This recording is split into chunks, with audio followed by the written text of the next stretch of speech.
Hi, beautiful people. I hope that y'all are having an amazing day. Donald Trump signed an executive order the other day. I'm going to play that for you. What better way to start the day? Let's see. Hey, Jim, I see you. Let me pull this up for you guys, and we'll see. Okay, there we go. Okay. Here we go. Everything is just for educational for use purposes. Let's watch.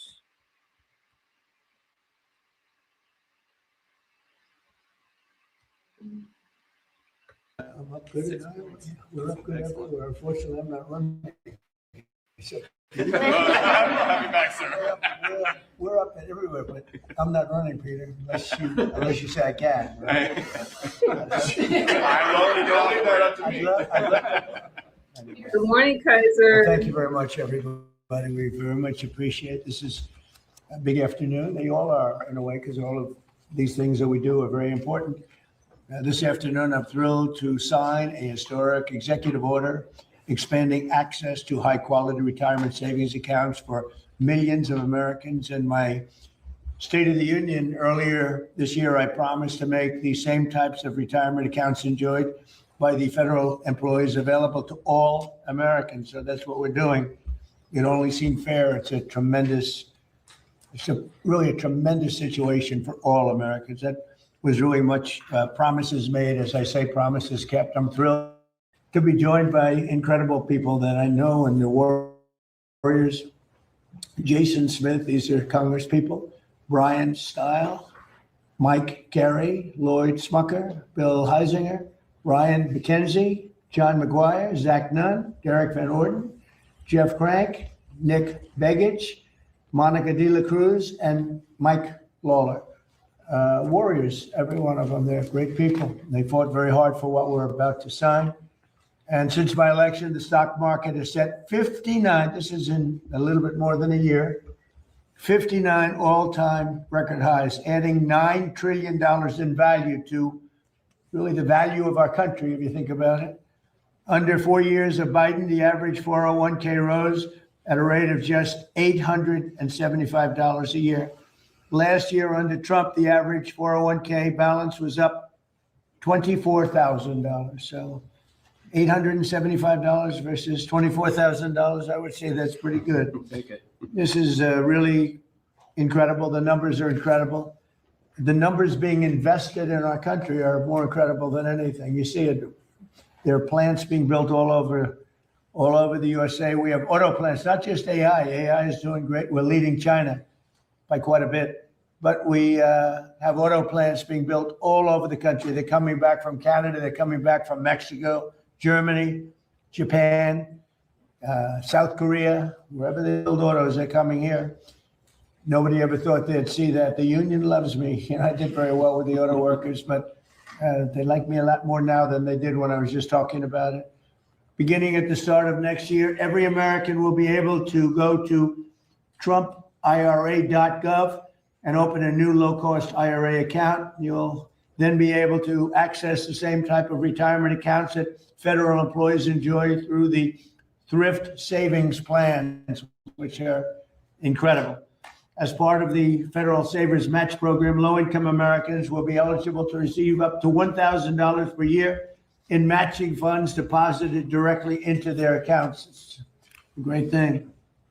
For millions of Americans who lack employer-sponsored plans, this will be really revolutionary because they'll be covered. Nobody thought that was possible. For example, if a 25-year-old who is eligible for a Savers Match Program invest just $165 a month under the matching federal contributions, they will have an estimated $465,000 in their account by the time they're 65 years old. In other words, they'll be rich.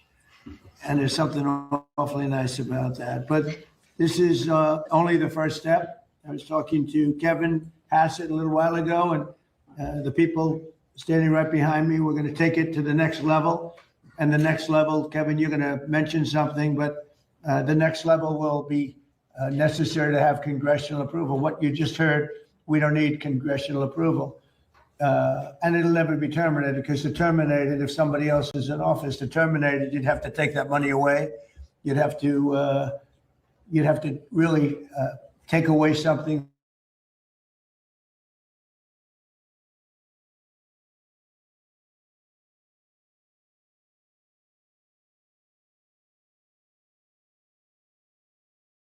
A politician would say that.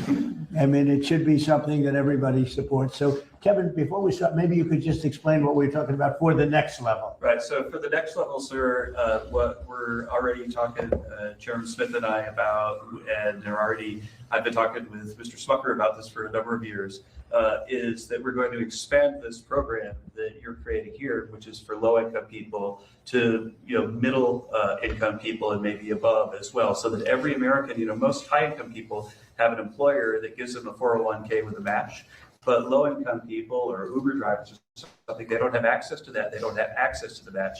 What we've done here is you've given the match to low-income people with incomes below $35,000.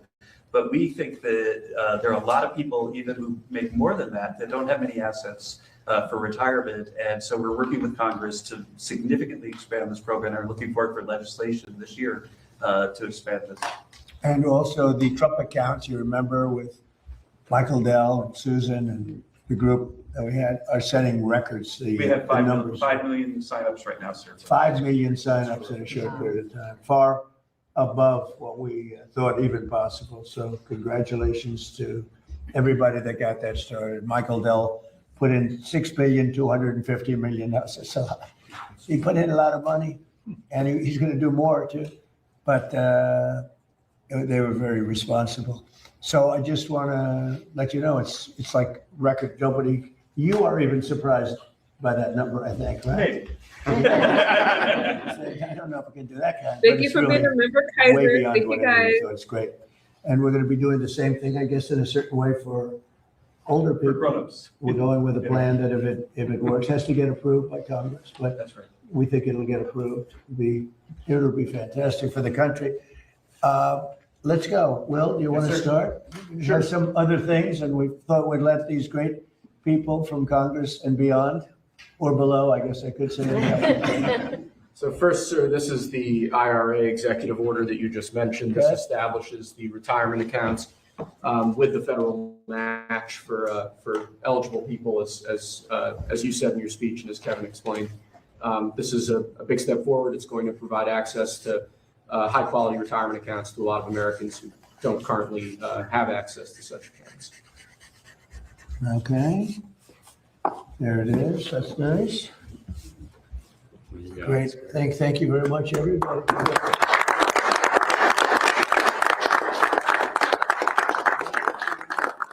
We'll do some that aren't associated with this, and then we'll talk about this with the press. You'll ask some questions of the Congress people, okay? Because they were really responsible for this. All right? Yes. Who would like to hold it? All right, good. Popular guy. Okay, let's go. This is a presidential permit authorizing the Bridger pipeline, sir. This is a transborder pipeline similar to the old Keystone XL pipeline. It'll significantly expand our ability to move oil around North America, oil and gas around North America. It's a huge deal in terms of long-term energy dominance and energy security. Slightly different than the last administration. Very different than last They wouldn't sign a pipeline deal, and we have pipelines going up. And by the way, they're way underground. They're not a problem. Nobody even knows they're there. It's so crazy, but they wouldn't approve anything having to do with the pipeline, and they're great. As opposed to trucking it or training it, they're great. Let's say first. Right. A lot of jobs, too. A lot of jobs. Okay, very good. Next. This is an executive order on federal contracting, sir. Many federal contracts currently operate on a cost-plus basis. This provides oftentimes weird incentives for contractors, leads to cost overruns, costs the federal government a lot of money. What this executive order does is it establishes a fixed price contract as the default in most federal contracts.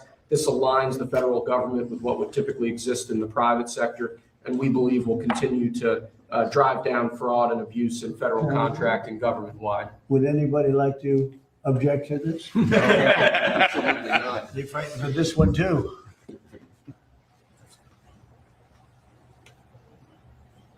Okay, thank you. Next.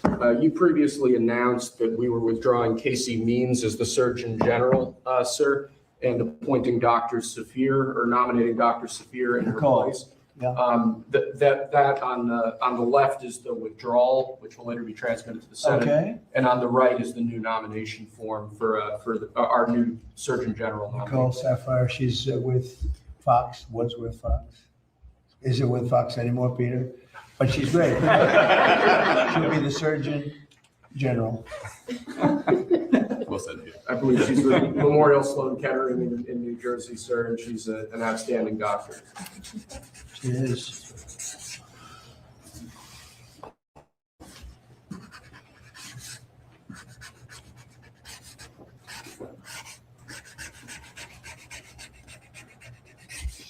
I just don't know how Biden used the auto pen. There's so many things to sign. You say, here, please take this. It's crazy. All 4 years was crazy. Okay. Let's not bring it up.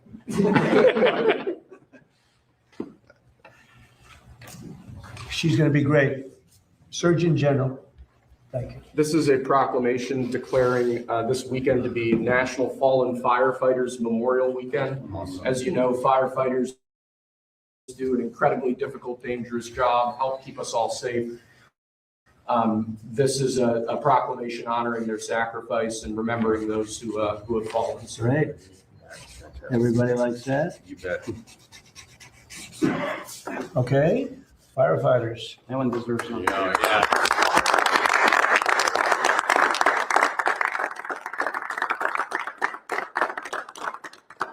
Okay. lastly, sir, this is another proclamation. Your administration, particularly the First Lady, have made foster and adoptive care major priorities. This is a proclamation declaring National Foster Care Month, honoring those who have participated in foster programs, who have helped raise foster children, Right. and speaking about the many things that your administration, including the First Lady's office, have done on that set of issues. Yeah, it's been a big thing for the First Lady, so this is in honor of our First Lady. Well said.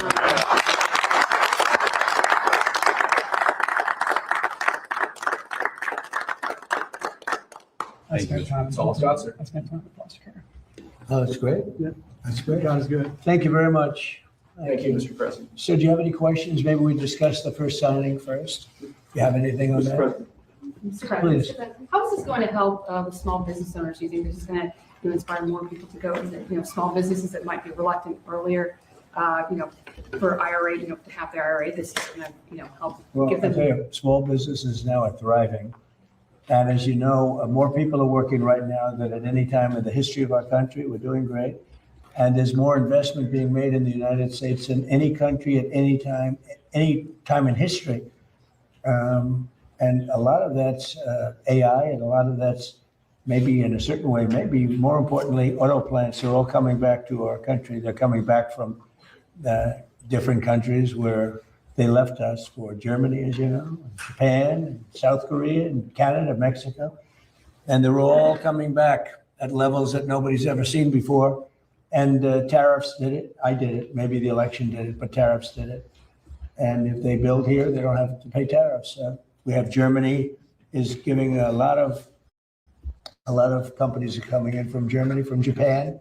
Japan just announced $10 billion more plants going to be built between Toyota and Honda and all the different companies there pouring into our country, and South Korea.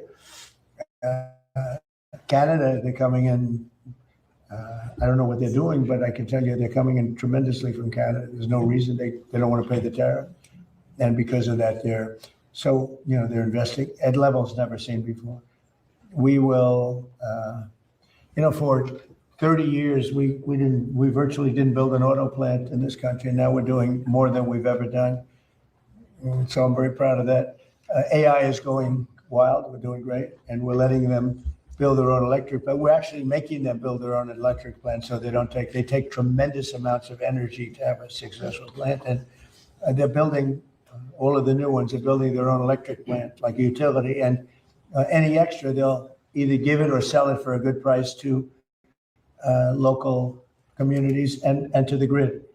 So it's going to be fantastic. But we have tremendous amounts of factories being built in our country now, more than we've ever had at any time ever before. And we have the biggest investment being made in our country. In the history of our country, and by the way, in the history of any country, there's never been a country that has the kind of investment coming in that we have right now. And these things are being built right now. So you're not going to see the results. I mean, you see construction results. You notice the construction workers are through the roof. But when they open, the numbers are going to be staggering. Do you have a question? I certainly do. Thank you, Mr. President. You had some good economic news, GDP, 2% growth. Yeah. Orders for business equipment surged to the highest level in 6 years. And IRS data shows that the average federal tax return is up by more than 11% when compared to the same time as last year. Do you believe It is up over 100%. Do you believe that this is evidence that the big, beautiful tax cuts that you signed into law last year are working? And do you think the economy is going to continue to hum as the year progresses? Yeah, thank you. So the biggest tax cut in history is in the great, big, beautiful bill. And I think, I see it. I actually see it reported where people are shocked at how much money they're making. They can't believe the refunds that they're making. 5,000, 6,000, 7, 8, 9. I saw one last night on television, 11,000 more than she thought she was going to get. And it's no tax on tips and no tax on overtime, no tax on Social Security for our seniors, no tax on social. Nobody can believe it even. And the numbers are far greater than they thought. People that thought they were going to make an extra $500, turns out they're making an extra $5,000. So it's been really great, yeah. And that's going to carry forward. Look, the country's doing really well. And that's despite a military operation. I don't call it a war. I'd rather have a military operation where really, Iran is dying to make a deal. I can only tell you that. I don't want to get into it, but they cannot be nuclear other than that. But their Navy's gone, their Air Force is gone. Every ounce of any form of equipment practically is gone. Their drone factories are about 82% down, and their missile factories are almost 90% down. And many of their missiles have been knocked out. They used some, but we knocked out more than they used. And it's pretty amazing what's happened. They want to make a deal. But despite the fact that we are in what some people would call a war, we just hit a new high today on the stock market. We have S&P is through the roof. They're through the roof. And, when we hit 50,000 on the Dow and 7,000 on the S&P, I said to myself, we got to do something about Iran. They want to have a nuclear weapon. You can't let them have a nuclear weapon. And I hated to do it to my people because they said 50,000. Peter, you know this, that 50,000 wouldn't be obtainable in my 4 years or anybody's 4 years.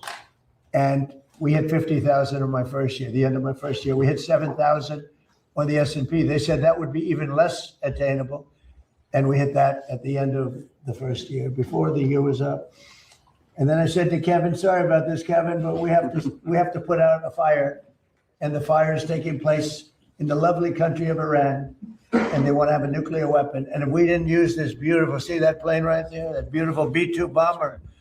It looks small there, but it's actually quite it doesn't look very powerful there, but it's quite large, actually. We ordered 25 more of them, the updated version, all built in America, which is very nice, right? But if we didn't have that B-2 bomber, if we didn't go in and do what we did, we obliterated that nuclear capacity of theirs. And so they didn't get the nuclear bomb. If we didn't do that attack, should have been done long before I came along by other presidents or by another country or something, but it should have been done long before I came along. But they are in very bad shape, and they've got nothing going, including leadership. Their leaders are gone. Now they have a whole new, their first string leaders are gone, their second string leaders are gone. Now we're dealing with their third string. But we'll see what happens. It's been an amazing period of time between Venezuela and where we're doing great. We're getting along with them great. We're working very closely with them. They're doing more oil now than they've done in many, many decades, actually. And they're making more money, and so are we. It's like a joint venture, to be honest. And we paid for the attack many times over. the attack, something you've never heard before probably. I always used to say to the victim belong the spoils, but we paid for the attack, which is always expensive. But it was a less than 1 day attack. It was actually a 45-minute attack. And that's a good, they have good military in Venezuela, but they did not expect that and that and that and that. Other than that, but when these suckers come at you at 2,500 miles an hour at 25 feet off the ground, you say, this is not what I bargained for. This is no good. Anyway, so, and now, Venezuela was amazing, but now we're doing essentially, it's larger, but we're doing essentially the same thing in Iran. Can't let Iran have a nuclear weapon, and their economy is crashing. The blockade is incredible. The power of the blockade is incredible. They're not getting any money from oil. And hopefully it can be worked out very soon. Yeah. Iran is proving to be very stubborn. The talks seem like they are stalled. Are you getting antsy to break the ceasefire? Well, I mean, I don't know what stubborn is because really nobody knows what the talks are except myself and a couple of other people. They want to make a deal badly. And we have a problem because nobody knows for sure who the leaders are. It's a little bit of a problem, The leaders have been wiped out along with their military, almost all of their military. I mean, think of it, 159 ships was their total Navy. 159 ships are gone. They're underwater. They're way below sea level. Sea level is a big difference. Pretty deep waters over there too. So I don't know that we need it. We might need it. And on Iran, a little while ago, the president of FIFA said that when the World Cup is here in the U.S., the team from Iran will be playing in the games. Well, if Johnny said it, I'm okay. Did Johnny say it? He did. What if they Johnny win? Infantino, that's a piece of work. What if they win? Well, if they win, we'll have to worry about that. That's not, I'm going to have to worry about that one. But look, you know what? Let him play well. Johnny's fantastic. He's a friend of mine. And he talked about it. I said, you do whatever you want. You can have him. You don't have to have him. Probably have a good team. I don't know. Do they have a good team? Do you have any idea? I have no idea. Would be hard to believe, actually. But I think let him play. Right? Mr. President. This is a little bit different, but what is your take on these reports that your show, The Apprentice, is going to could come back on Amazon with host Donald Trump Jr.? Well, I've been hearing it. Look, we had a great success, 14 seasons, and The Apprentice was a tremendous success. So I've been hearing that, a little bit. So we'll see what happens. He's good. He's a good guy. He's probably good. He's got a little charisma going. You need a little charisma for that soccer stuff. So we'll see what happens. They told me about it. We'll see. Mr. President, thank you, Mr. President. There's been some talks about changes to your security after what took place. Changing my security. Changing your security after what took place. Well, they did a pretty good job, actually. They stopped the NFL running back. I mean, he was like a running back. In fact, if he ever got out, they're probably going to sign him. He was a speedy guy, but he was stopped. They had many levels in front of him before he would even come close. You could be a baseball team and win 19-0, and somebody could say, you should have won 21. You should have gotten 25 runs. The team was no good or something. So I don't know. I can only say that I know a lot of those people at Secret Service, and they were good and they were forceful. And I saw the guys in front of me. They were powerful looking guys. I said we could send them to Hollywood. They could make movies. I think that there's always room for improvement, right? And he got into the building. The problem is I know that's what I do. I build buildings like that, much nicer actually, but I build buildings like that. And when you have 1,000 rooms sitting on top of a ballroom, and you have the elevators coming down right near the entrance, it's a pretty tough situation. Now, right outside, we have something that's on time, on budget, actually ahead of time, and ahead of budget depending on finishes. Finishes is a big difference between marble and onyx in price. but it's right on budget, right on time. And that's built to the highest standards of security. No units on top, no hotel built on top where an elevator comes right down through the middle of it. It's a tough location. That's a tough location. So I think, I know the people at Secret Service, I think they're great. And I think the Congress has to take care of those people. You know, we're talking about ICE, we're talking about Border Patrol, Secret Service, everyone. The Democrats essentially want to defund the police, just so you know. That's right. They want to defund law enforcement. It's crazy. These people have gone crazy. I heard Hakeem Jeffries, a low IQ person, he's a very low IQ, screaming today that the Supreme Court is illegitimate. I mean, that's a dangerous statement. And if I say something modest, they say, oh, he's a king, he's a king. They're sick. But Hakeem Jeffries said the Supreme Court is illegitimate. That's a rough statement. If I made that statement, it would be the biggest story out there. Bad things would happen. One of the ideas. Go ahead. Just, yeah, the average price of a gallon of gas is now $4.30 in this country. And you know what? And we're not going to have a nuclear weapon in the hands of Iran. The gas will go down. As soon as the war's over, it'll drop like a rock. There's so much of it. It's all over the place, sitting all over the oceans of the world.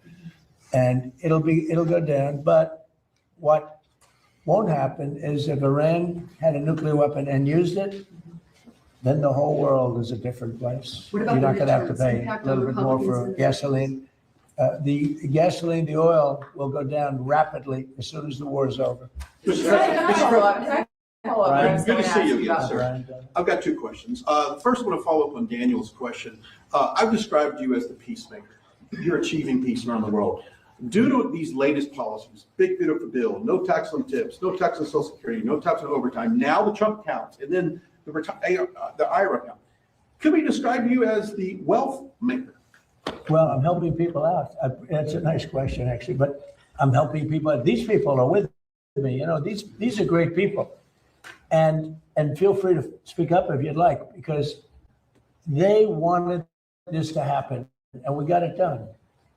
And they're Republican people, I think, in all cases, right? In all cases. It's crazy. We need, like, always unanimous, because the Democrats, they will vote against anything, no matter how good. If they had their favorite thing in the world and we happen to want it, but we found a new strategy. We're going to oppose every single thing that we want, and we'll get unanimous votes. So I'm going to come up and oppose everything, Brian, from this point forward, and they'll vote for it. Go ahead. Second question.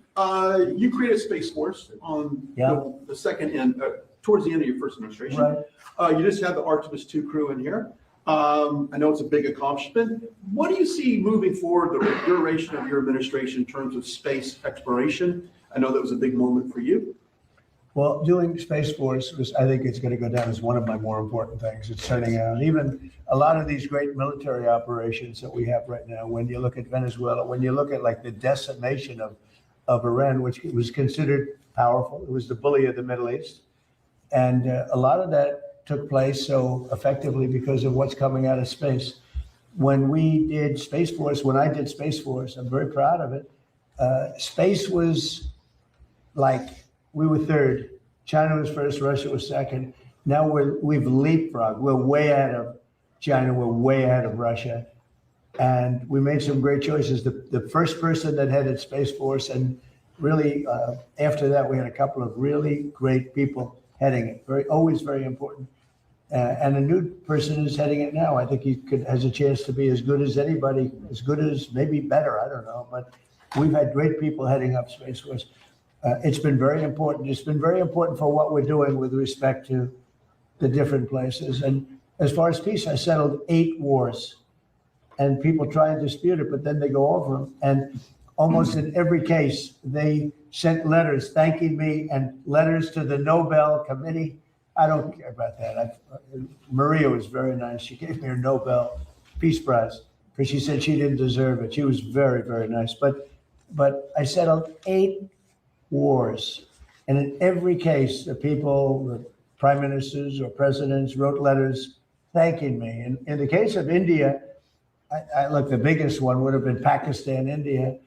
The Prime Minister of Pakistan said, I saved from 30 to 50 million lives, but it could have been more than that. Two nuclear nations were going at it.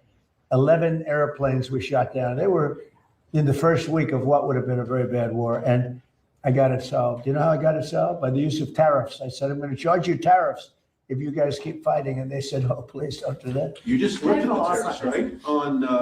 You just lifted some tariffs on whiskey, is that correct? Yeah, what I'm doing is for as long as I've been here, they've wanted to, Kentucky, which is a great place. And I also won, Jason, by a lot. But Kentucky, with the bourbon, and Scotland with the whiskey, and they've had trade for years and years and years, and a lot of restrictions, a lot of different restrictions took place that didn't amount to much, and it really stopped them. I don't know if you know, it's a barrel trade. They use the barrels from the one to take care of the other, and the barrels are only good for 1 unit. In other words, they can't be used twice. They can only be used once, but the once makes it a better substance. I'm not a big drinker, so forgive me, but it makes them a big substance and a better taste. But they dealt for years. This was Scotland and Kentucky, mostly Kentucky. And I just took all the restrictions off. So Scotland and Kentucky can start dealing again. And I did it in honor of the king and queen who just left. They're heading back. It was a big deal. They've been trying to get this for a long time. Yes, you talked about possibly pulling out some troops out of Germany. Would you be considering the same thing for Spain and Italy? I mean, they haven't been exactly on board. Yeah, probably. Yeah, I probably will. Why should I? Look, why shouldn't I? Italy has not been of any help to us. And Spain has been horrible, absolutely horrible. It's NATO. It's not even the fact that they're bad. It's one thing if they said nicely, or if they said, okay, we'll help, but the help's a little slow. But the level, and we helped them with Ukraine. They made a mess out of Ukraine, a total mess. And we helped them with Ukraine. Ukraine has nothing to do, we're an ocean apart. It has to do with them. It's like for them, it's their front door. We help them. And Biden gave them $350 billion, which was insane. It's one of the reasons the war went on. But when we needed them, they were not there. We have to remember that. And so if we ever have a big one, because we didn't need any help with Iran. We had Iran right from the first day it was over. It was over. And now it's even more so. We're so locked and loaded if we want to do. But we didn't need the help. And to a certain extent, I asked them, I didn't need the help, but I said, yeah, we'd love to have you help because I wanted to see if they do it. And they, in all cases, they said, we don't want to get involved. And the amazing thing is they use the Strait of Hormuz. We don't. We don't use it. We don't need it. We have a lot of oil. Wait a minute. Oh. And they use it. We don't. And you would have thought they would have said, we would love to help you. But they didn't, which I think was and Germany, I mean, he's doing a terrible job. He's got immigration problems. He's got energy problems. He's got problems of all kinds. And he's got a big problem with Ukraine because they're in that mess. And he criticized me for doing the whole thing with Iran. But I said, would you like to have a nuclear weapon in the hands of Iran? He said, no, I don't. I said, well, then I guess I'm right. He didn't have any answer to that. The bottom line is for this world, for our country, but certainly for Israel, the Middle East, and Europe, much closer, you cannot let Iran have a nuclear weapon. And if you agree that Iran can't have a nuclear weapon, which most people agree, almost everybody, it should have been done a long time ago. But if you agree they can't have a nuclear weapon, then what I did has been executed perfectly because our military has decimated them. Yeah, please go ahead. Mr. President, two questions for you. Alina Shirazi from the Daily Mail. You have called this the new regime before in Iran, but I speak to Iranians on a daily basis. And they tell me that these are the same people that have murdered them, executed them, repressed them. I talked to them through the blackout, and they wanted me to ask you this question. And second of all, Secretary of State Marco Rubio, how come he's not involved in these conversations? Oh, he's very much involved. Marco is he's negotiating with them all the time. Now, look, Iran killed 42,000 people over the last few months, protesters. They were going to kill 8 women whose lives I saved, and I appreciate that they didn't do it. I asked them not to do it. They didn't do it. They were getting ready to hang the women. They were going to hang 8 beautiful women that were, just caught the imagination of a lot of people. People were talking about it. You know, it was inconceivable. You saw those 8 beautiful people, and they were going to be executed that evening. This was a week ago. And I got on the phone very quickly and I said, don't do it, don't do it. The whole world is watching, don't do it. And they didn't do it. I appreciate it. I guess 4 were released and the other 4 are going to be released in a month. They were ready to be executed that night. So they take a tough, they knocked out the wrestler they killed. They killed the wrestler's teammates. He was a world champion wrestler. He was a great wrestler, great, talented wrestler. They killed him because he protested. He spoke. He wasn't wrestling. What he did is he spoke negatively about the regime, and they killed him. They executed him along with his friends. They killed 42,000 people. So when you say about they say that I do the same, I don't do the same. I'm trying to that country in a certain way, and nobody's ever seen it there. Think of it. They killed 42,000 innocent, not weapon-carrying people for protesting. 42,000, and the number they say is a lot higher than that. There's a rough group, but we have decimated them, and their economy is a disaster.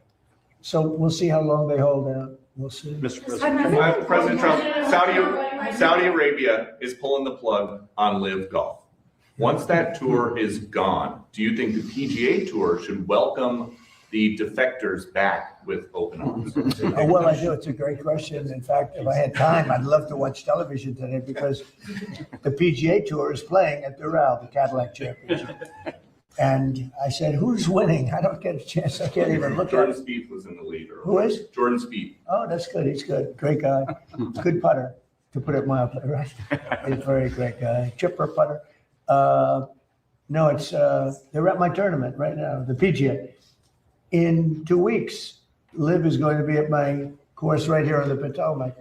No, I'd love to see Liv, but I do believe that all of the golfers should be playing, the great golfers should be playing against each other. I do believe, it's sort of, and they were viewing something as a monopoly, but it's in a way, it should be the opposite of a monopoly. I want to see Rory playing Bryson DeChambeau. I want to see Big John Rahm playing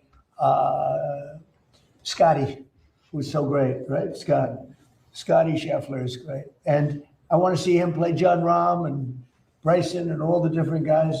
They have great players on the Live. But it's almost like people want to see that. That's why the Masters was so good, because you saw everybody together. Patrick Reed played great. He's on Live and he played great. And they all did. They all played. They're great players. I play with them. They're very good. When I think I'm a good player and then I play with them, I don't think I'm that good. Yeah, but there's something nice about all of the players playing together. Now they'll all be accepted by the tour. There's no question, because they're great. If they weren't, but the tour the tour wants to have the best player. You can't have the best player that they're boycotting.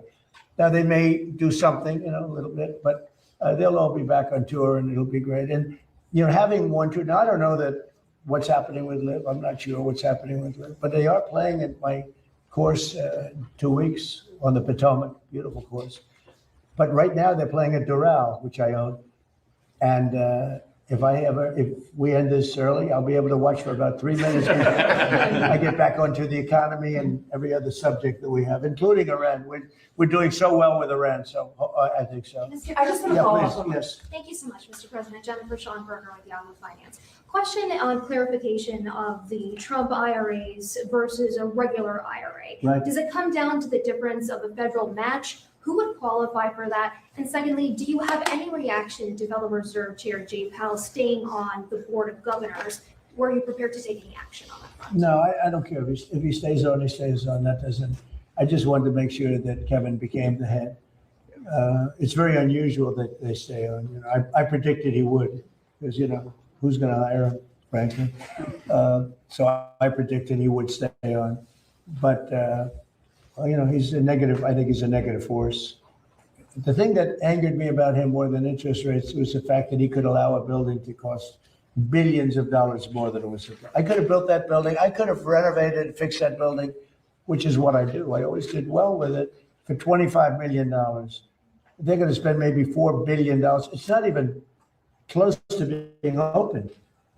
You know, Kevin, who's going to be fantastic, I don't know if he's going to have an office. I'm going to have to put him right here. I'm going to give him that. We'll cut the oval in half. I'll give him half of the oval. No, it's, I think I'm very happy about Kevin. I think he's a star. And the other Kevin, we're going to talk to you. Could you answer her question? Yeah, sure. It's a great question, and the match is a super important part of it, and it's one reason why we're calling on our friends here to potentially expand it, so that right now the match is capped at $35,000. But there's a whole academic literature that this match has a big effect on people's willingness to save and their long-run welfare. And so the differences really are the match. We're creating the TrumpIRA.gov website, so it'll be really, really easy for people to have access to private companies that have to follow the TSP rules that are really low cost and so on, so that they'll get the best possible investment. And finally, you've noticed that Michael Dell has given money, promised money for the Trump accounts. We've also made it clear that in the Trump IRA, charities can contribute to other people's accounts. And I imagine this will boost the stock market and economy Yeah, well, further. yeah. Do you want to mention phase two? We're doing phase one today because I can do that without Congress. But phase two is going to be something would be unbelievable. Do you want to just give a little Sure. summation? We'll be going back to Congress to ask for this. Right. So the basic headline is that if you look at the huge success of Australia in their retirement savings accounts, that we're working with the Treasury Secretary, he and I, and Jason Smith and other members in Congress to come up with something that's pretty close or in the direction of the Australian system. Or better. We have Or some, better. you know, no, they had a couple of little glitches that we'll get rid of. But there's absolutely no contemplation of harming Social Security in any way. This is meant to be an add-on for that. It'll be very exciting. It's going to be great. We'll be pretty quick, pretty fast. We're going to move pretty fast. Can I follow up? Something that we talked about, a couple weeks ago. There's all these missing scientists who had access to classified material. A bunch of them have turned up they're either missing or they've turned up dead. Have you been briefed yet about whether or not these cases are connected? Yeah, I have.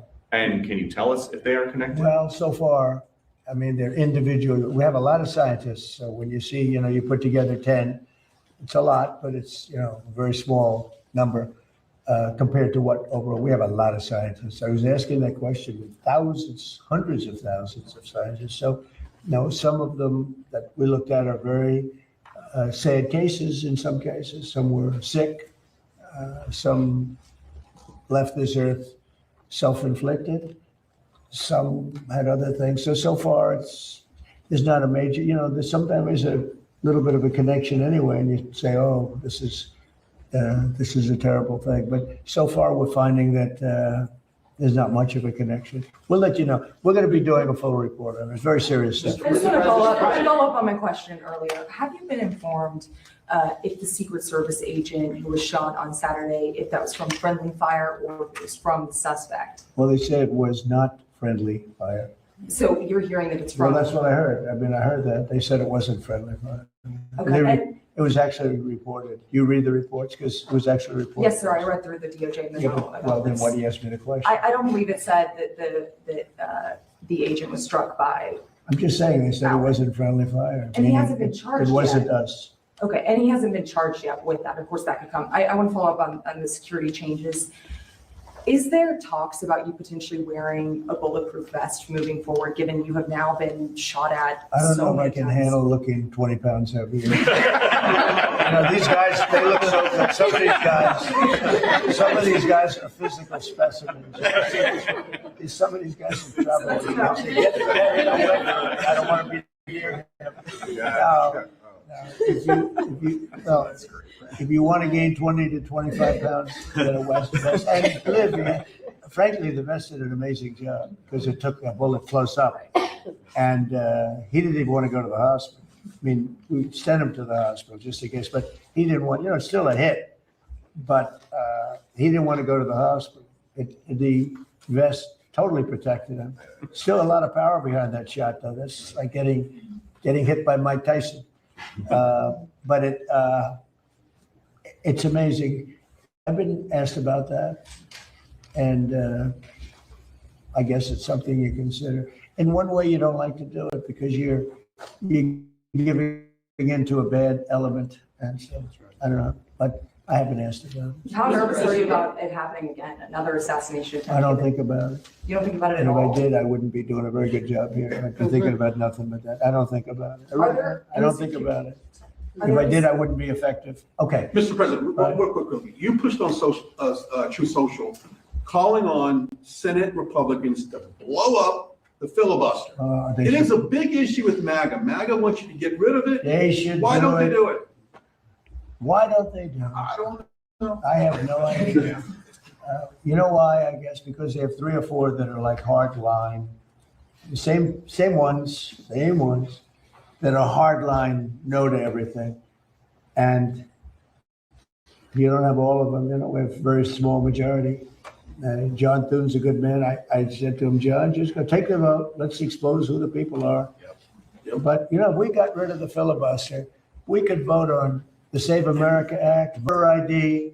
You act so good. I love this. Yeah, He's a great everything. guy. I'm curious. Even though I don't love his girlfriend too much, I won't tell you who the girlfriend is, but I like him, and I've always liked him. Thank you. I'm actually curious. It's great that he hasn't changed. That's right. I'm the same man. Brian, I think here's the problem. It's not even imaginable to me why. And people are angry about it. I'm talking about Republicans who are angry about it. The filibuster should be terminated. If the Democrats ever get a shot, which probably, based on history, sometime they will use it in the first hour, and they will execute all of the bad things. 21 justices, they really like 21. I heard 13, but they really want 21 Supreme Court justices. And they really want to have DC and Puerto Rico become states. That would mean automatic 4 senators go into the Democrat column. And there's not even a chance that they don't do it and do it immediately. Now, with that knowledge, because you could argue whether it's good or bad, but I don't think it's that much of an argument, frankly. But you could argue, with that knowledge that they're going to do it immediately, why wouldn't you do it as a Republican? Unless you have bad motives almost. But if we did it, we could pass one bill after the other. We could pass laws and acts and things that we never even dreamt of passing. And you know what else? We wouldn't lose for 50 years. If we terminated the filibuster, we would have a 50-year run. You'd stop cheating. I mean, look, they're professional cheats, and they're great at it. That's what they're best at, because you can't get elected with their policy. You can't get elected with men and women's sports, with transgender mutilization of our children, with open borders for jails to be dropped into our country, and mental institutions, and drug dealers and murderers. Think of it, 11,888 murders come into our country. Nobody even talks to them about it, right? We got a lot of them out because of, you know why? Because of ICE, which they don't want to fund. They're defunding our police. When they defund ICE and with Border Patrol and Secret Service, they're defunding our police. The same thing as they're doing with an officer on the street corner. So why the Republicans Senate doesn't just sit in there and just do it and take a negative vote and do it again and again like the Democrats do. They go again and again. The war power. I'm negotiating a deal with Iran. And every week, every 3 days, they put in a thing that the war should stop. And people ask me, how the hell do you negotiate like that? You're destroying them. Every day I read, think of it, we militarily decapitated the country. And every day I read about how well they're doing militarily. They got nothing left. They're done. And yet I read in the New York Times, I see in that stupid CNN, which I only watch because you have to watch a little bit of the enemy. So I watch it for a very short period, but you have to, you have to be smart. And if you see CNN, you think they're winning the war. If you read the New York Times, it's actually seditious, in my opinion. You read the New York Times, you actually think they're winning the war. I read some of these columnists, but it's all starts from the top. It's a terrible thing. So we're negotiating with them, and they read how well they're doing. And they're sitting in a cave, and all their leaders are dead. Everyone's dead around them. Missiles are all over the place. They have no Navy. They have no Air Force. They have no nothing. We can fly right over the middle of Tehran without being shot at because they have no anti-aircraft. They have nothing. And they're reading that they're winning the war. They're trying to figure it out. They get the New York Times, I guess, in some form. And they think we're crazy. But I'm supposed to be negotiating, and they make you negotiate from weakness, not strength. But the difference is I don't care. And everybody knows the facts. We are decimating that country. I got a call today from another country that's more on our side than that Middle Eastern country saying, sir, please don't hit them anymore. They're decimated. Please. He's actually helping them. He's actually saying, please. And yet the New York Times will tell you that they're winning the war. It's so sad. I hate to even say that because when I say that, people out watching, they'll say, oh, maybe they'll win the war just by the fact that I'm saying it. Right. And it's so ridiculous. They're being decimated. We have the greatest military in the world. And one thing that's come out of this and Venezuela, some of the things that have happened, I rebuilt the military in my first term and did a good job. And also the first year of this term. We have the greatest military in the world. When I spoke with President Xi, when I spoke with President Putin, I have great respect for what I've done and what our military does. We have a military like no other. When we attacked Venezuela, their equipment, none of it worked. It was all good equipment, but it was discombobulated. You know what that means? They pressed the buttons and nothing happened. They said, what the hell's going on? They heard that weird buzzing sound from way up high. It's amazing how great our military is. And for us to read, it's like the B-2 bombers right there. Late at night, 8 months ago, they went into Iranian territory and Iran was waiting for them. And they were firing at the wrong targets. They were firing at their planes, but they didn't see him. And with no moon, dark at night, they dropped each plane of 2 bombs, 14 bombs. Every one of those 14 bombs went right down an air chute. Think of it. They followed the beam right into the chute. And every single one of those bombs, very powerful, 200,000 pound bombs, every one of those bombs went right down an air chute. Late at night, think of it, late at night with no moon, you couldn't see a thing. They put those and they went into territory. All of a sudden, I was watching, they got faster. Then they go like that because the bombs go faster when they head down. I wouldn't want to head down that head. I'd want to get the hell out of there. And they let the bombs go. And then the first one that let them go was a perfect hit. He said, skedaddle. And that plane turned over on its side. And it went back to a place called Missouri. Jason. God's country. It went back. It wanted to say hello to a very powerful congressman, by the way, from Missouri, Jason. So every one of those bombs, and yet before they landed, CNN came out with a report that maybe the damage wasn't that great. The damage was far greater than we said. It was obliteration. When the Atomic Energy Commission went there 1 week later, they say Trump was right. It was obliteration. And they still haven't been, they've had possession of the site they haven't been able to do anything with it. That stuff is buried. And the reason I took such, I was angry about it was because it's disrespectful to those pilots and those incredible people, including the people that maintain the planes. Those planes had to fly for 37 hours without stopping. They got the tankers. They had 3 tanker lifts, meaning they had to get refuel up in there. They never landed. They went all the way from Missouri to here and then back. Some went to Guam, which there are those that say that was a way of camouflaging all that, because they followed the ones they thought the ones from Guam were not coming. They were going to take it easy at Guam. That didn't work out too well, but that was amazing. And the New York Times and CNN, they said, well, maybe the B-2 attack wasn't so good. Even to this day, I hear it, because we want to get the nuclear dust. It's way down there. You need excavators and everything to get it. But we want to get it. We'll take it one way or the other. We'll get it. We'll either get it or we'll take it.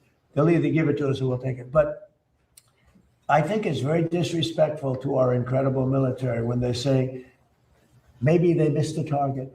Every single bomb hit the target. Then on top of that, we shot from submarines 30 unbelievable missiles that also hit the target on top of that. It was complete obliteration. And it was confirmed by Atomic Energy. But even the other day I saw on CNN, well, I don't know. They want the stuff. So therefore the bombs didn't hit. Yeah, we want the stuff. It's way buried. But we want to get it. We will get it. It won't even be hard. But they have to respect our military. They have to. If it were a miss, I tell you, it would be fine. It would have done a lot of damage. But these bombs went down the air chutes. They'll never build air chutes again in the mountain. They built these air chutes to get a little air up there. They'll have to find a different way because it didn't work. But our military is amazing. There's never been anything like, we have the most powerful military on earth, and it's too bad we have to use it, but we're doing really well. So we'll see how that all works out. Thank you very much, everybody. Thank you, Mr. President. Oh, yeah. How do you like the new floor? So we had what I do best is build. That's what I do best. I think I say to people, am I a better builder or politician? And most of them say politician, but that's okay. What I do best is I build. The ballroom will be just like that. So I went out and I have a special black granite. Granite is the most powerful stone there is. Marble is much weaker than granite. I like marble more because marble can be more beautiful, but it's a much weaker stone. When you look at grave sites and you look at a marble plaque, 100 years old, you'll see oftentimes you can almost not read it. When you look at a granite plaque, 100 years old, it looks like it just got put there yesterday. That's a test. But we have the finest granite anyone's ever seen. It's called flawless granite. There's very little of it. And I replaced broken slate that was put here many years ago. I saved the ramp because it's in honor of FDR. FDR right up there, he had that built as a ramp. They said, oh, sir, we'll straighten it. I said, no, you have to leave the ramp. It was built. That ramp was built for FDR with the wheelchair because, it's pretty good slope. But a lot of people say, why is it a ramp? They say, because of FDR. They say, I get it. But we say that. But we replaced the broken slate. And the slate, by the way, is meant for a roof. It's not meant for a sidewalk. And we replaced it with granite, the highest grade granite. It's valued at, they value stones in terms of, that's valued at 1 million plus. That means 1 million plus years. A marble will oftentimes be valued at 200 years, 300 years. Just giving you a little lesson in stone. Somebody will say, he went off on a tangent. Like I did with the pen. I gave you a little thing on the pen, that pen is better than the one that cost $2,000 that you're handing to everyone. See, this one, I can hand to these guys, that's worth $3. That's right. So anyway, but I always felt guilty, but they said, he went off on a tangent. I always say, if you don't find it interesting, leave during the, but the granite path, in fact, if you can, let them leave through that door. It's just completed. We had it completed for King Charles. On time, on budget.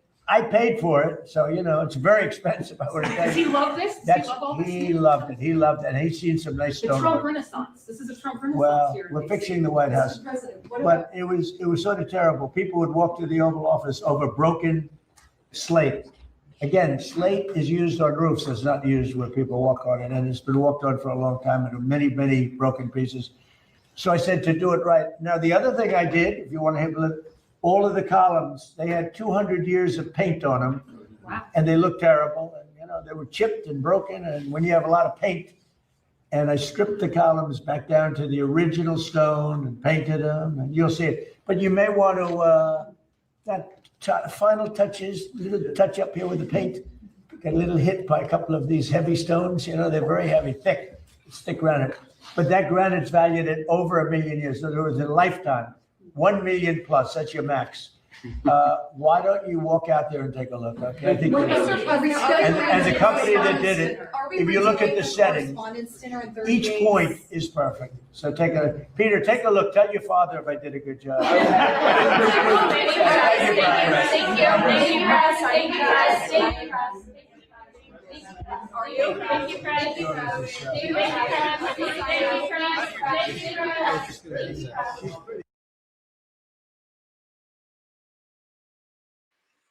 Hey, beautiful people. Donald Trump is so funny. He's so funny. Speaking of Donald Trump, hold on, you guys. Speaking of Donald Trump, he signed the DHS. Sorry. He signed the DHS funding bill. Stop. Which ended the government shutdown today. So I think I have that for you. And then I don't know if you guys are following Pete Hegseth, but I want to share a little bit with you, if that's okay, before I leave you guys. But let's talk about this government shutdown real fast, okay? The longest shutdown, this was long, 76 days. I have it for you. Here we go. You guys okay? There we go.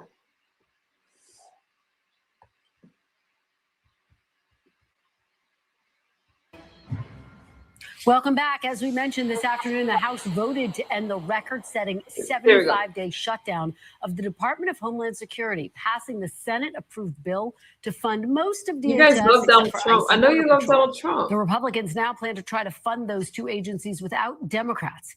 Last night, the House adopted a Senate budget resolution to begin that part of the process. And today, the Speaker celebrated both of those votes. Listen.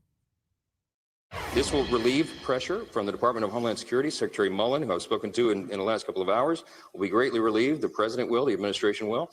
We were not going to have lines at TSA. Everybody will get their paychecks now. We'll get moving forward. And then we will finish the work and finally get, again, for 3 years with no crazy Democrat reforms, we will fund Border Patrol and Immigration Enforcement as soon as we return for the work session when that bill is finalized. Joining me now is NBC News Capitol Hill correspondent Melanie Zanona. Mel, thanks so much for being here. So walk us through how the House got here. Why didn't they pass this bill weeks ago when the Senate bill initially passed?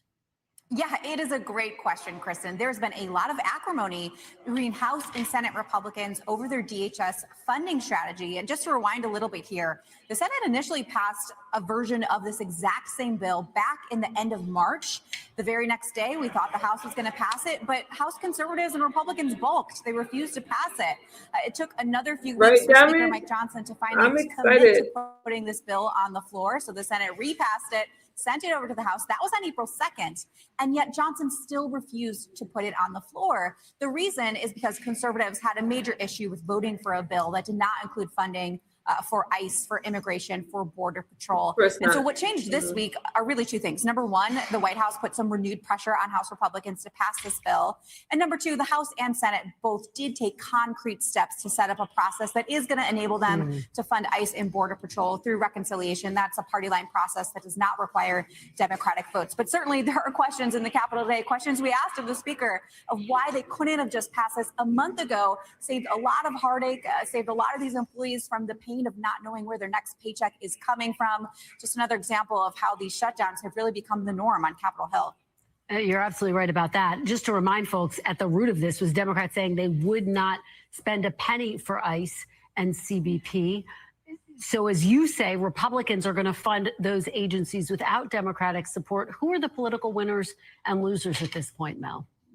You know, I think both parties are going to say that they came out victorious in this process. Democrats and Republicans, they really did try to come to an agreement initially before all of this on some reforms to ICE and to immigration. They weren't able to come to an agreement, but we did see some significant changes in the way the administration is conducting its immigration operations, from ousting Kristi Noem, who was leading DHS, to agreeing to more body-worn camera funding for body-worn cameras for these ICE agents who are out in the fields. But Republicans have made the point that now that they've decided to go it alone on ICE funding and Border Patrol, they're not going to need Democratic input. And in fact, they are planning a process that would actually fund those departments for 3 years without any Democratic votes. So that's what we're expecting to see next. Trump wants that bill on his desk by June 1st. We thank you for watching, and remember, stay updated on breaking news and top stories on the NBC News app or watch live on our YouTube channel.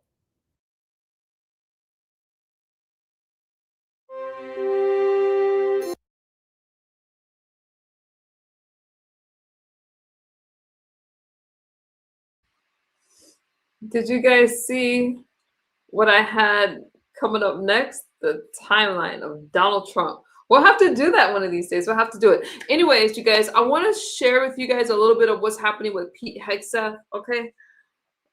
We're not going to get through this whole thing. We're not. But at least let me show it to you.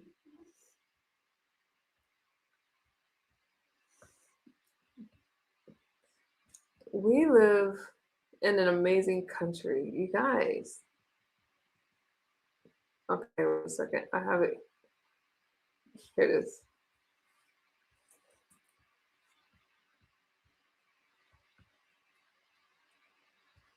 Hang on. I have it here somewhere. All right, you guys, let's watch.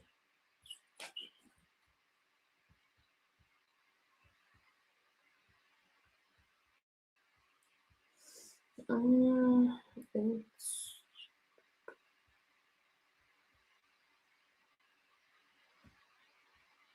on, I'm having. Here we go.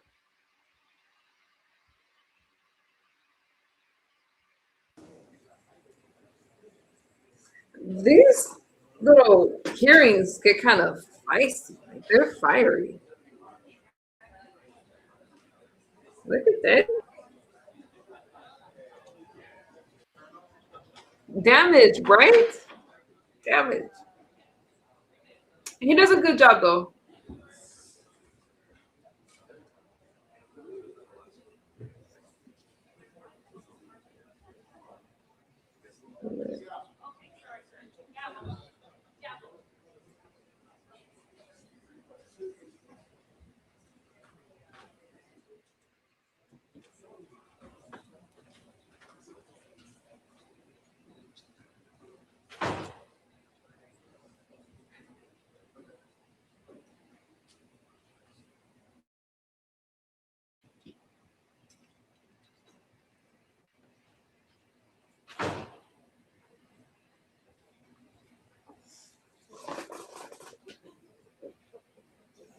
They get serious. Everything.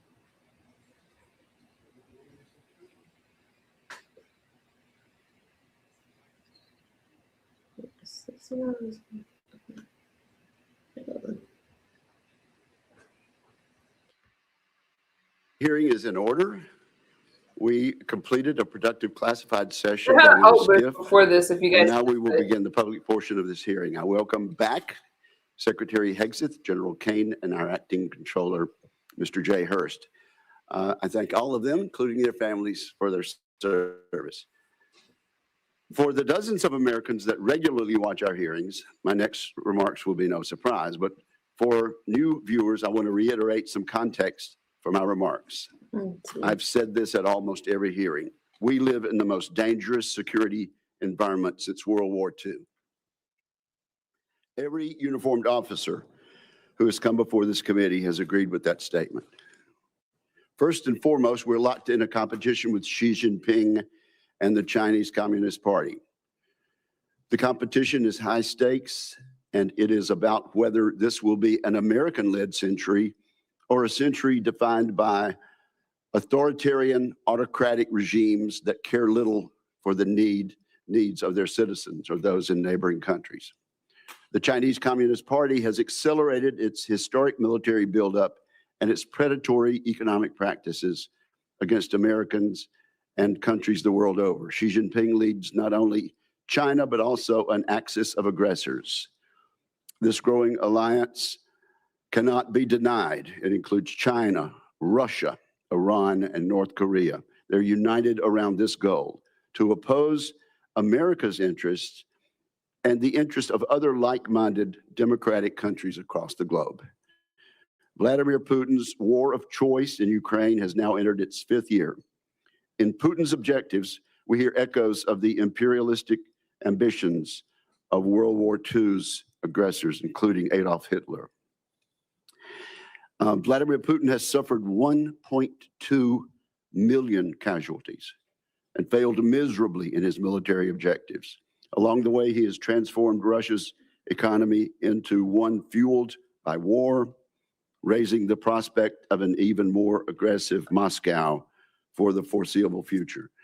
Most of Iran's leaders are now deceased, but they and those who survived them have consistently sought violence against America, Israel, our Gulf allies, and the Iranian people. We saw this during the October 7th massacre, during their continued support for Hezbollah and Hamas, and in their desire to engage in nuclear blackmail. Iran's ayatollahs have consistently represented a threat to American interest. Kim Jong-un has joined Mr. Putin's war of aggression. He continues a military and nuclear buildup that threatens South Korea, Japan, and the United States. Ties have never been closer among these 4 dictators, among these 4 dictatorships. They support each other's aggressive endeavors, they prop each other up financially, and they scheme to undermine America's objectives. We should expect them to continue this behavior. This context plays out across every dimension of national power, the economy, technology, diplomacy, and more. But today we're here to talk about of this competition. These regimes have regularly tried to take by force what they cannot secure through the political process. For that reason, we must be ready to deter conflicts and, if necessary, to win them. President Trump has used the U.S. military appropriately and effectively for American interests. He has viewed our adversaries as a united bloc and has taken action in light of that reality. In Operation Absolute Resolve and associated statecraft, the president removed an aspiring dictator off the board and set up Venezuela for a future aligned with democratic interests. In Operation Midnight Hammer, he sought to eliminate the Ayatollah's nuclear program. When the Ayatollah chose to double down, the president launched Operation Epic Fury. In that mission, he has worked to remove the regime's conventional military capabilities and force it back to the table for a permanent solution. While we all mourn the tragic loss of the 14 service members who've lost their lives in this conflict, we do so knowing the world is safer without a nuclear Iran. All of these actions are part of a peace through strength strategy. In this approach, we seek first to avoid war, but we take military action when necessary to achieve U.S. interest. And so, Mr. Secretary, I'm pleased that you are here testifying today in support of President Trump's historic $1.5 trillion defense budget request. That sum will go a long way toward rebuilding our military capabilities for a generation. I should say up front that this may be a long hearing. There's much to discuss. This $1.5 trillion request is chock full of important programs and initiatives that are absolutely necessary to secure American interest in the 21st century. I think this funding underpins and accentuates 3 comparative advantages the United States possesses over the axis of aggressors. The first comparative advantage America enjoys over our adversaries is that we have the best innovation and industry in the world. So I hope our witnesses today will cover the progress we've made in just the past year rebuilding the American arsenal.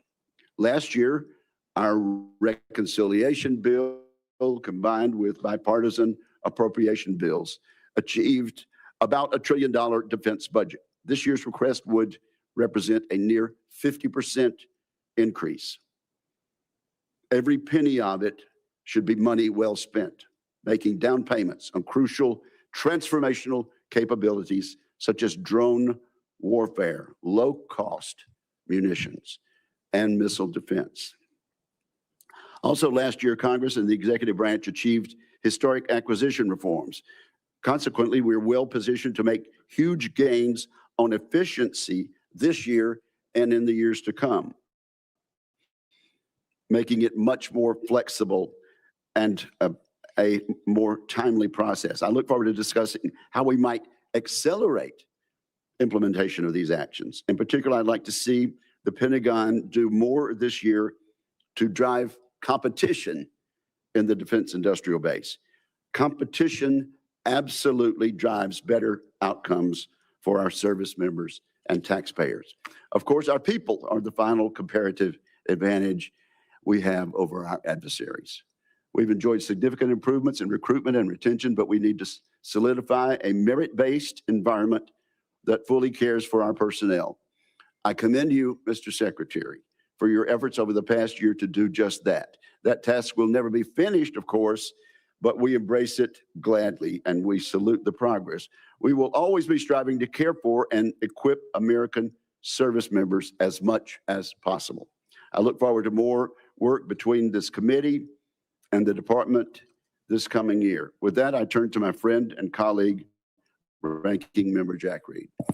Well, thank you very much, Mr. Chairman, and Secretary Hegseth, General Kane, Mr. Hurst, welcome. And please convey my appreciation, all of our appreciation to our military service members and defense civilians. We owe them our deepest sense of gratitude. Mr. Secretary, this is your first public appearance before this committee in nearly a year. Since your last public testimony, you and President Trump have unwisely taken the United States to war with Iran. You ordered attack on Venezuela and have directed ongoing illegal boat strike campaign in the Caribbean and Pacific. At your direction, our forces have bombed Yemen, Somalia, Iraq, Syria, Nigeria, and Ecuador. In the United States, you have deployed thousands of troops to cities like Washington, Los Angeles, Chicago, and Portland to police American citizens. And you have personally intervened to end the careers of dozens of military leaders without explanation. These actions will have significant and long-term consequences. Now you appear before us to ask for a $1.5 trillion budget, a 45% increase above last year. I must say I'm skeptical, and such a request demands intense scrutiny. 61 days ago, President Trump unilaterally began the war in Iran. He had no coherent strategy. He refused to make a case to the American people or consult Congress. He failed to present any evidence of an immediate threat, and he ignored the advice of military and intelligence experts who warned him of the consequences. Today, our nation is in a worse strategic position. The Strait of Hormuz was open, now it is closed. 13 service members have tragically lost their lives, and more than 400 have been wounded. We have lost dozens of aircraft, sustained significant damage to our bases in the area, and expended an alarming amount of our missile inventory. Morale and readiness across the force, especially among overdeployed units and vessels like the USS Gerald R. Ford aircraft carrier, have suffered. Gasoline and fertilizer prices throughout the world have surged. American families are bearing the cost of a war they wanted nothing to do with and have gained nothing from. And yet, Secretary Hegseth, you declared victory a month ago. On April 8th, you said, in your words, Operation Epic Fury was a historic and overwhelming victory. By any measure, Epic Fury decimated Iran's military and rendered its combat forces ineffective for years to come. But let me be clear. Tactically, the United States military performance against Iran has been remarkable. And I salute the service members who have executed this mission with skill and bravery. The problem with your statements, Mr. Secretary, is they are dangerously exaggerated. Iran's hardline regime remains in place.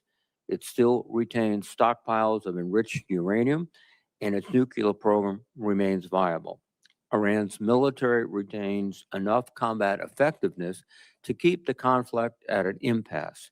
Its missiles and drones remain a far greater threat than you have acknowledged, and the regime has demonstrated it can effectively control the Strait of Hormuz when it chooses. Mr. Secretary, I am concerned that you have been telling the president what he wants to hear instead of what he needs to hear. Bold assurances of success are a disservice to both the commander-in-chief and the troops who risk their lives based on them. Our military has performed heroically, but military force without a sound strategy is a path to long-term defeat. I'd like to know what options you are considering now, given the cost from this war and the stalemate President Trump has put us in. More broadly, Mr. Secretary, too often you have made dangerous statements that are counterproductive to the mission. You boasted about, quote, no stupid rules of engagement, just days after hundreds of Iranian schoolgirls were tragically killed in a missile strike. You have made statements about showing no mercy and no quarter to the Iranians, orders that would constitute war crimes. As importantly, while our men and women are fighting and dying overseas, you have focused unduly on your own personal agenda. In the past 2 months alone, you have taken upon yourself to overhaul the chaplain corps, cancel flu vaccine requirements, repeal firearm restrictions on military posts, and bar service members from attending certain universities.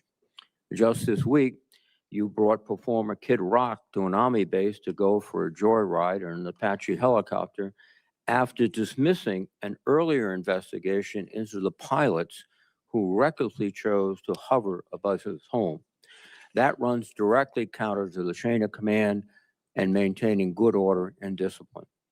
Most disturbingly, during your tenure, you have fired dozens of our most senior military leaders and personally intervened to block the promotions of many others. That is a betrayal of the merit-based system that forms the foundation of our military. You are hollowing out the military's bench of experienced and highest performing senior officers while making young officers wonder if they should continue to serve. I have heard from countless service members throughout the ranks, many of whom will be watching right now, who are confused and disturbed by your actions. Hopefully you can explain them today. Additionally, this committee expects a fulsome update on Operation Southern Spear. This ongoing campaign against suspected drug trafficking boats has resulted in nearly 200 fatalities. The administration has failed to explain the long-term objectives of this mission or provide any evidence of reduced drug flows into the United States. I would ask for a credible answer to this most fundamental question: what is the operation actually meant to accomplish? Mr. Secretary, you are here to promote the president's $1.5 trillion defense budget.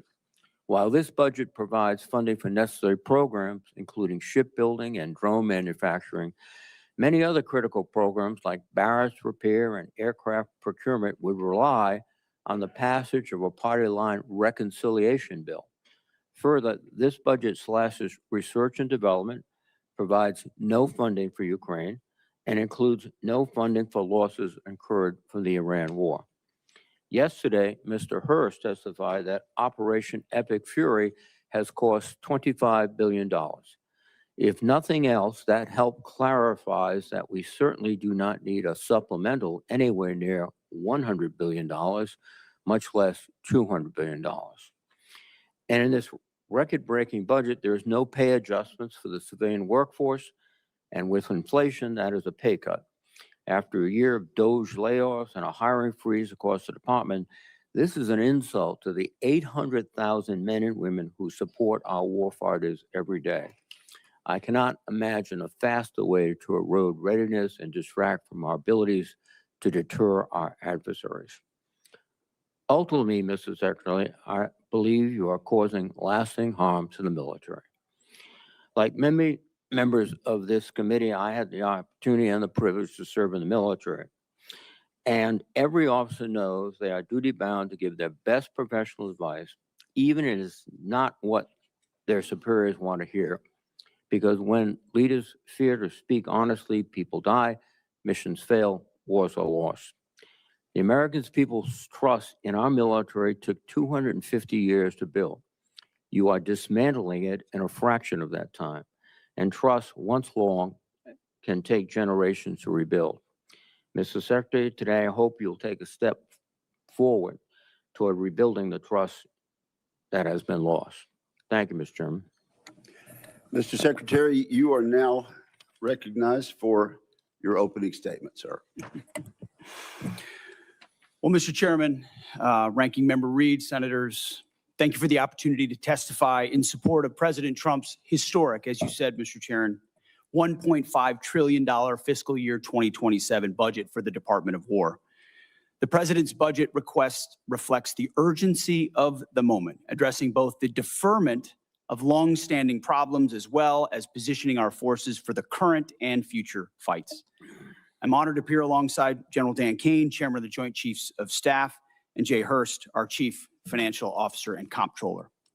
I'd like to start by thanking this committee and Congress for your partnership in securing the investment needed for a stronger, prouder, and more secure military.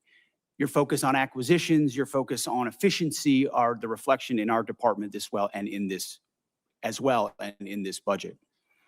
A nation's ability to build, to innovate, and to support the critical needs of its warfighters at speed and at scale is the foundation upon which its deterrence and survival rests.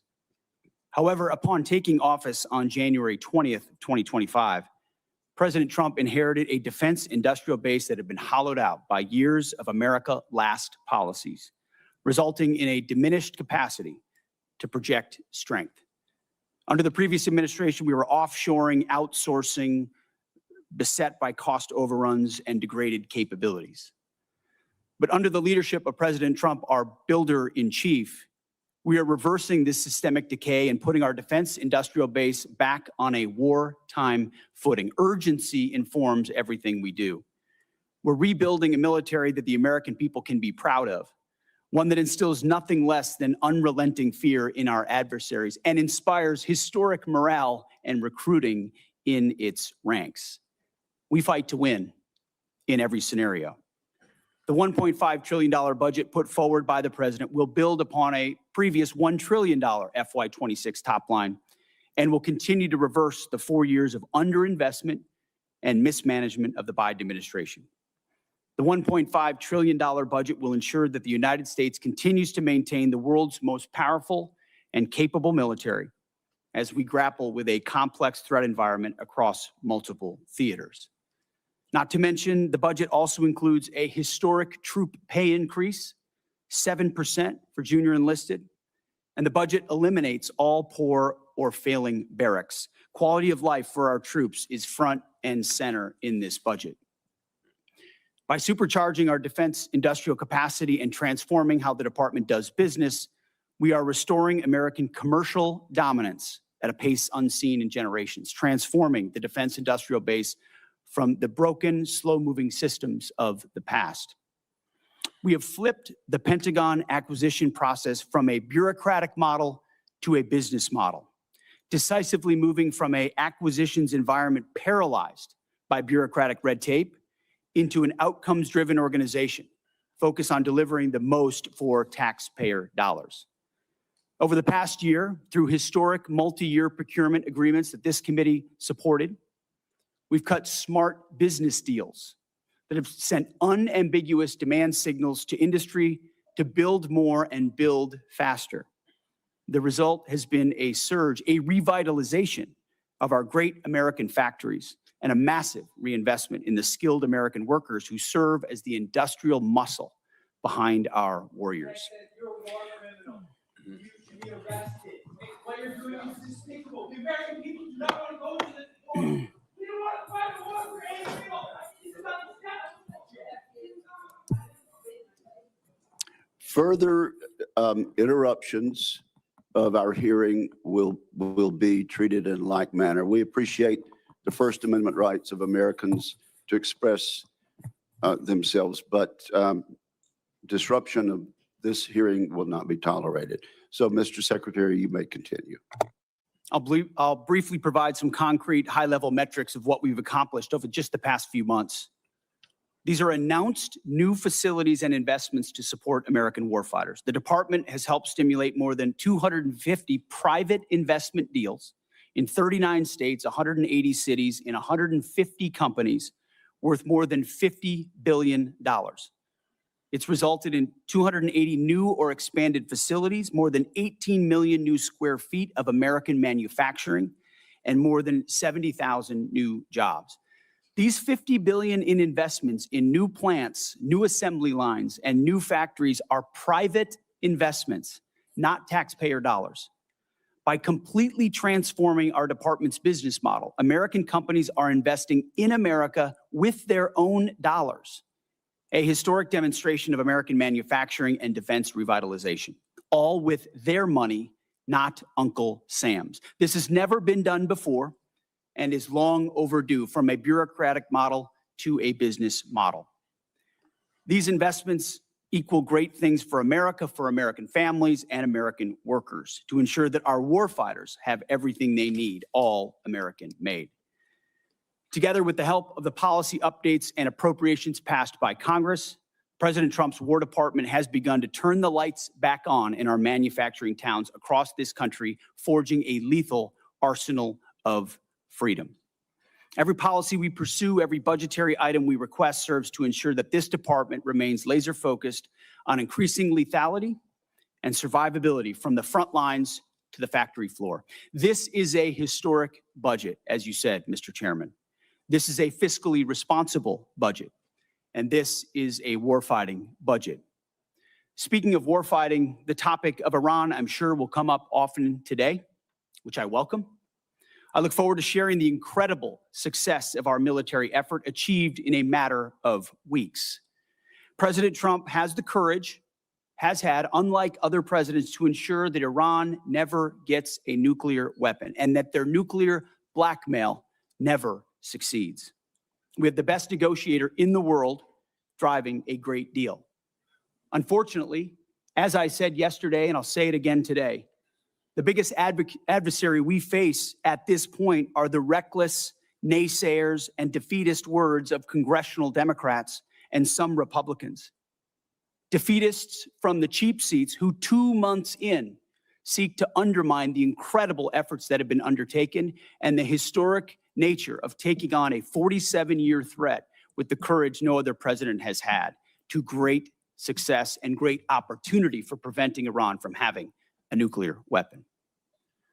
Despite this, under President Trump, we are restoring the unbreakable might of American manufacturing. We're providing for our warfighters, and we are putting the people and interests of this country first. May Almighty God continue to watch over our troops wherever they are, and may we honor the legacy of those brave Americans that we have lost. This is our sacred mission, and this is what we will continue to execute on. Thank you, Mr. Chairman. Thank you for that statement, Mr. Secretary. General Kane, you're recognized.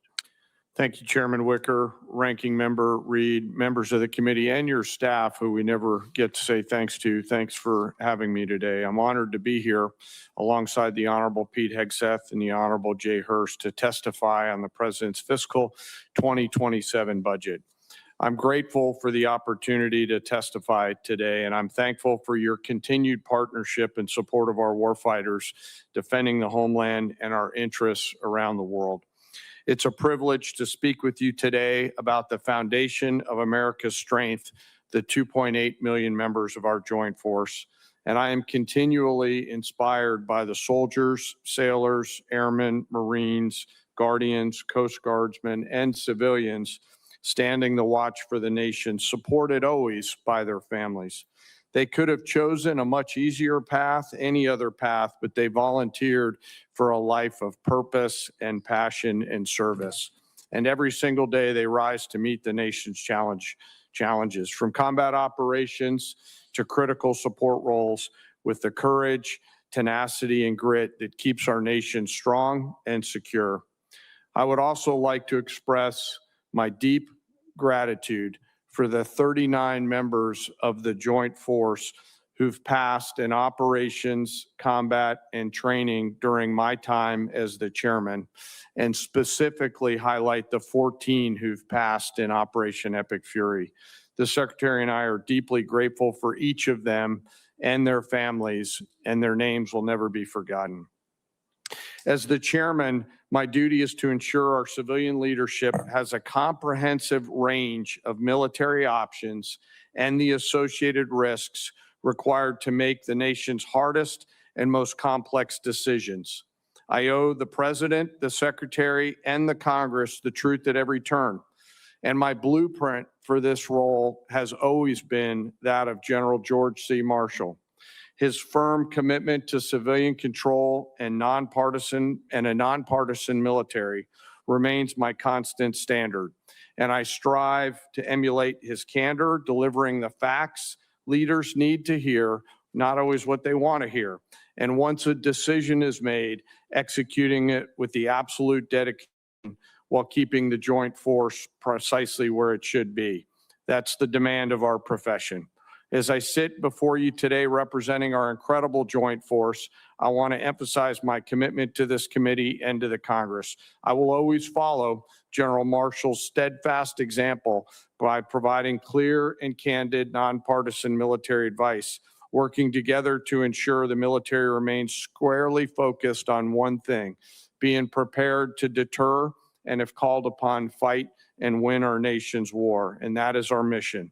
America's Joint Force is operational at its core, purpose-built for the realities in a complex world. We're organized, trained, and equipped to execute the most demanding missions across the globe with unrivaled precision. And over the past year, our warfighters have consistently demonstrated exactly what it means to be the most capable and most professional force on earth. Our shared goal is to ensure the Joint Force sustains the strategic initiative and advantage and ability to project power to respond to the global challenges on our nation's terms. During Operation Rough Rider, Midnight Hammer, Southern Spear, Absolute Resolve, and Epic Fury, the Joint Force executed globally integrated missions alongside our interagency and international partners. And once our leaders made a decision, our forces demonstrated the unmatched ability to seamlessly synchronize actions and activities from the seabed to cislunar space. We're able to accomplish these complex things that we are asked to do because we draw from a deep reservoir of training, professionalism, and commitment. Our operational tempo is high, but we're designed to sustain it, rebuilding readiness every day, training professionals every day, and sharpening our edge every day. And I am incredibly proud of this Joint Force team and the leaders at every echelon who command it. As the chairman said, we are living in a complex environment. Today, I look forward to discussing how we can sustain America's military advantage. And I know this committee recognizes the challenges and the urgency in the environment that we face. We're operating in delicate and dangerous times where risk is scaling, and the complexity of the modern battlefield demands America's constant adaptation, innovation, and partnership with Congress. As a Joint Force, we're up to the challenge. We're built for this environment.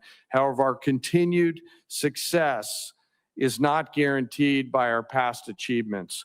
We must continue to be forward-looking and innovate together with the Congress. To drive the pace of change and maintain our superiority requires timely, predictable, and sustained investment. And the resources we're going to discuss today are critical to modernizing the joint force and ensuring whatever threats might emerge, we are prepared to defeat them, to protect our interests and defend the nation and win. This president's budget for 2027 supports the Secretary and the Department's goal of reinvigorating, recharging the defense industrial base and the national industrial base, enhancing our readiness and securing our military advantage to ensure that our warfighters are properly armed, globally integrated, and ready while always taking care of our people. And that is what truly sets America's joint force apart from each other, especially the 1.8 million members, enlisted members of our joint force. It is them, the character, the competence of that force that transforms our capabilities into a decisive advantage. And our enlisted force is represented today by the senior enlisted advisor to the chairman, United States Navy Fleet Master Chief Dave Isom, sitting behind me, a teammate who I greatly appreciate, and many of you on this committee know from his time in the Indo-Pacific. While we face dynamic and dangerous times, I have absolute trust and confidence in the extraordinary men and women within our joint force who every day execute the missions we ask them to quietly and with precision. And coupled with the American spirit to outthink, outcompete, and relentlessly innovate, we will maintain our decisive edge, but doing so requires your continued partnership.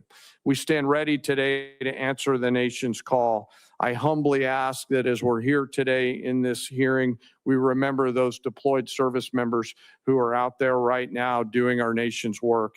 And may we always remember our fallen and never forget them or their families who continue to show us what courage looks like. Thank you for your enduring support, and I look forward to your questions. Thank you very much, General. We appreciate your service.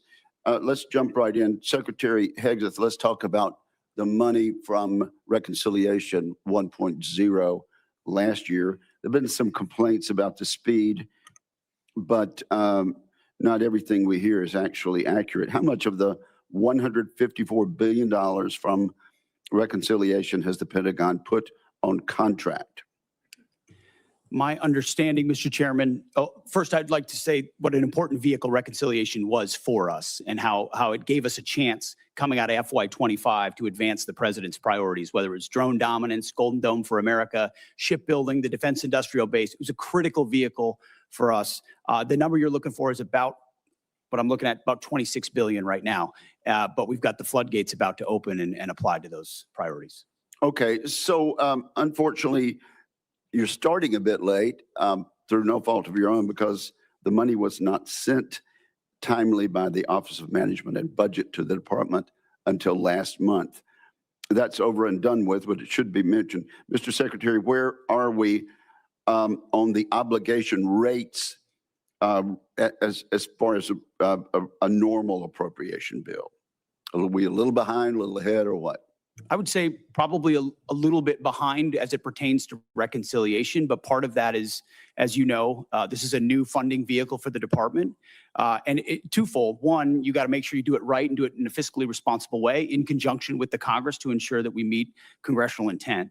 But also that we've been using it to energize our ability to exercise pathways, to get at problems in different and more dynamic ways that don't get stovepiped or stuck in the bureaucracy. So yes, there's been some delays, but ultimately I think it's all goodness on the other side, given the new nature of this funding vehicle. Right. Yes. Well, and things have been done differently, and we appreciate that. But Mr. Secretary, will you commit to us that you'll keep the committee informed frequently of your efforts to get all this money out the door, so our industrial base can start building as you have described in this new flexibility that we provided them? Absolutely. And you mentioned a few things in Reconciliation that you think have been game changers. I don't think we've talked enough about some of the game changers. For years, we failed to take action on rebuilding America's drone industrial base. and critical mineral supply chains. After last reconciliation bill and the National Defense Authorization Act, we're in a very different position on drones and critical mineral supply chains, are we not? Very much so. Mineral supply chains, drones, we went from JIATA 401 to an autonomous warfare group. We're looking at the concept of a sub-unified command, and you're looking at $54 billion in the FY27 budget dedicated to drone dominance, UAS, counter UAS, ensuring we can scale not just exquisite drones, but also the attritable ones that are proliferating on the battlefield today. We need to be ahead. Are there any other initiatives from last year's bill that you want to point out? And you only have a minute and a half. The investment in Golden Dome for America, Right. the ability to get running on that, and we are on schedule to deliver capabilities inside this administration. Minerals and shoring up supply chains on minerals. The Office of Strategic Capital, which its ability to loan gives 10x to new entrants into the department, the opportunity to fund things that wouldn't normally meet the threshold for the department, but give them the running room to invest in those capabilities, and we've already seen fruit from that as well. And briefly, General Kane, there's no question that Vladimir Putin's Russia is taking serious action to undermine our efforts for success in Iran. Is there any question about that? Senator, I think there's actions and activities that are mindful of the hearing room we're in, but there's definitely some action there. Thank you very much. Senator.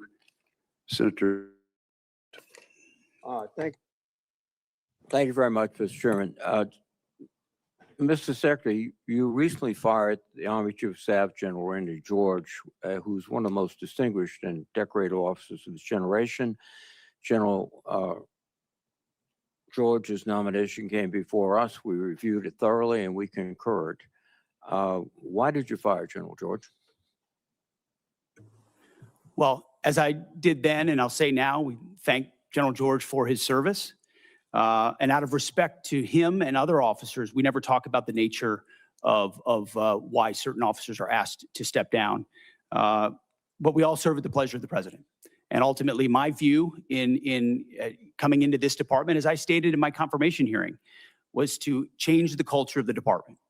And it's ultimately challenging to change the department, the culture of a department with the same people who are a part of or in that department. So I have made many changes with general officers. We will continue to make changes as necessary with general officers, and they will be in keeping with the trajectory of where we would like to take the department. But it doesn't take away from the service of those. And I think you will note that every officer that's been asked to leave has been treated with respect. Interesting. Of the 24 officers that you have fired for reasons unrelated to performance, since you have not indicated any cause, 60% are Black or females. Now, did the president direct you to single out female and Black officers to be dismissed? Senator, of course not. And as we've emphasized at this department from the beginning, the only metric is merit. This members on this committee and the previous leadership of this department were focused on social engineering, race and gender in ways that we think were unhealthy for the department, focusing on those things, making decisions based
Hey, I don't know what happened. I'm so sorry. I think maybe because my weather isn't bad, but I might have to share this again. Let me try it. Hopefully I can get you guys going. All right, let's see. I don't know.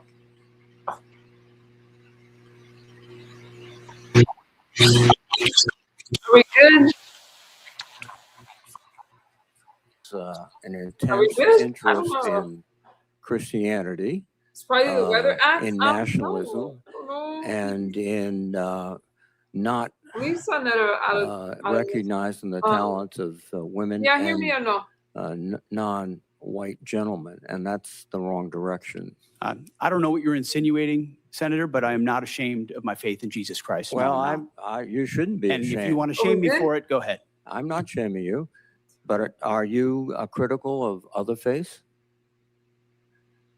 I am a believer. I'm quite open in that, and our department allows for a multitude of faiths. So I don't know what you're suggesting. I've heard the likes of things that people like you suggest to try to smear my character, and I won't give into it. No. I'm sorry, Mr. Secretary, but broadcasting before the national religious broadcasters stressing the need for more Christianity in the military forces doesn't seem like a neutral position in which you tolerate and accept all religions. Let me move on. The strategic aspects of this operation in Iran. The president declared that we're going to destroy their missiles and missile industry to the ground. And after more than 13,000 strikes, unclassified assessments conclude that Iran retains more than 40% of its drone arsenal and 60% of its ballistic missile launches compared with pre-war levels. That's one of his objectives. The second objective was regime change. To the great proud people of Iran, I say tonight that the hour of your freedom is at hand, and we will take over your government. Well, when we finish, we'll take over government. That has not succeeded. And then one of his other things is the onset of the war, the president said, we will ensure that Iran does not obtain a nuclear weapon. Military operations in Iran have not achieved that goal yet. And it also seems to indicate that his pronouncements about Operation Midnight Hammer obliterating the nuclear policy and structure of the Iranians was false.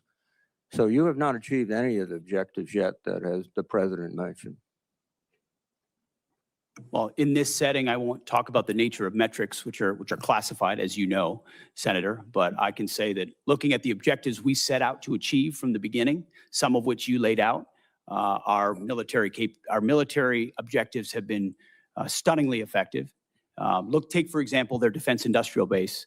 They're completely incapable at scale at any level of reconstituting the capabilities you referred to, which is a devastating result for any country, especially one whose ambitions are as wide as Iran's. So we've put the president in a very strong position to ensure Iran never gets a nuclear weapon. That's the takeaway that's been underneath every single aspect of this. For 47 years, Iran's trying to blackmail its way to a nuclear weapon. They were closer than ever before because of bad deals under previous administration. President Trump was willing to do something about it and not allow their conventional missile shield. That's the North Korea strategy. That's, to be clear, what Iran was pursuing. Hiding their nuclear ambitions, revealing them over time, and then building a conventional shield of missiles so powerful that no country would challenge them for fear of what would happen if they unleashed that arsenal. Weekend after the 12-day war and Midnight Hammer, which did obliterate their sites, President Trump saw an opportunity because their ambitions continued to ensure that umbrella of nuclear blackmail did not allow them to get to a nuclear weapon. And the world is safer because of his bold and historic choice. Mr. Secretary, I think that's rhetorical, but not factual. Thank you. Thank you, Senator Reed. Mr. Secretary, Mr. Hurst, General Kane, welcome. Over the last several months, I've worked closely with some of the new direct reporting program managers, and I've been encouraged by how they're approaching the department's most complex acquisition systems. General White's pulled forward the next milestone for the Sentinel program by at least 6 months. General Gutlein has completed the initial blueprint for the Golden Dome architecture and is beginning to build it out. For years, this committee has known that we must improve our ability to defend our homeland against a wider variety of threats. And we finally have a partner with the full backing of the department to lead the charge. Mr. Secretary, what's the advantage of this new type of program management structure? Well, thank you for the question, Senator. It's acquisition authority, technical authority, contracting authority. It's consolidating decision-making in one place under a highly screened, highly capable General White and General Gutlein, who know that terrain extremely well and understand what mistakes have been made in the past in programs of that magnitude, and then are given the authority to cut through the red tape. That's the key. It's success or failure lands with them, and they know it. And as a result, they're incentivized to ensure that program, and then given every dollar and authority needed to move it as quickly as possible. So whether it's Sentinel, whether it's F-47, whether it's Golden Dome for America, these critical strategic assets, the direct report construct, along with Deputy Secretary Feinberg, who is a national treasure and is changing the way we do business at this department, is giving us a chance to ensure these critical systems are delivered. Thank you. And General Kane, can you give us your thoughts on why the Golden Dome received why they must receive that requested $17 billion in funding for the fiscal year 27? Well, Senator, it's as you know, it's an essential part of our Homeland Security layered defense. And as General Gutlein begins to do the work that you're asking about, and frankly helping to advance, the insurance around that down payment, charging the defense industrial base with those capital allocations will allow them to get after it much, much quicker. We appreciate the help. And if there's a delay in that funding? Well, I hopefully there won't be, Senator, because we've got a leader on that account 24/7, 365. But if we do, we'll always asking these leaders to do is to be able to get past the theory of constraints. Okay, thank you. Secretary Hegseth, I agree with your statement on nuclear deterrence when you said nothing else matters if we don't get this right, so we will. We need a modernized nuclear triad and NC3 architecture that can credibly deter multiple adversaries instead of an insufficient nuclear force structure based on fundamentally flawed assumptions made 16 years ago. Our presidents must also have a more diverse set of options so that they can effectively manage more complex nuclear escalation dynamics. So, Mr. Secretary, how does this budget request achieve those objectives? Well, thank you for your leadership on this issue for a very long time. First and foremost, it invests in it. $71 billion in our nuclear triad and NC3, understanding that if you get that wrong, you get everything else wrong. Frankly, it's why the Iran effort is so important. Imagine what the situation in the region would look like if Iran also wielded a nuclear weapon, and the limits it would put on our capabilities in those situations. Our adversaries have to deal with that dilemma because of the strength of our nuclear triad. So that $71 billion investment, the DERPMs that have been put over it to move those systems left, as you acknowledged, it's just been a priority since we came into the building, and we're funding it accordingly. And Chairman Kane, Secretary Hegseth, whoever would like to answer this, should our nuclear command control and communication systems like the SAOC be given the same level of priority as Congress considers the department's budget request as our triad?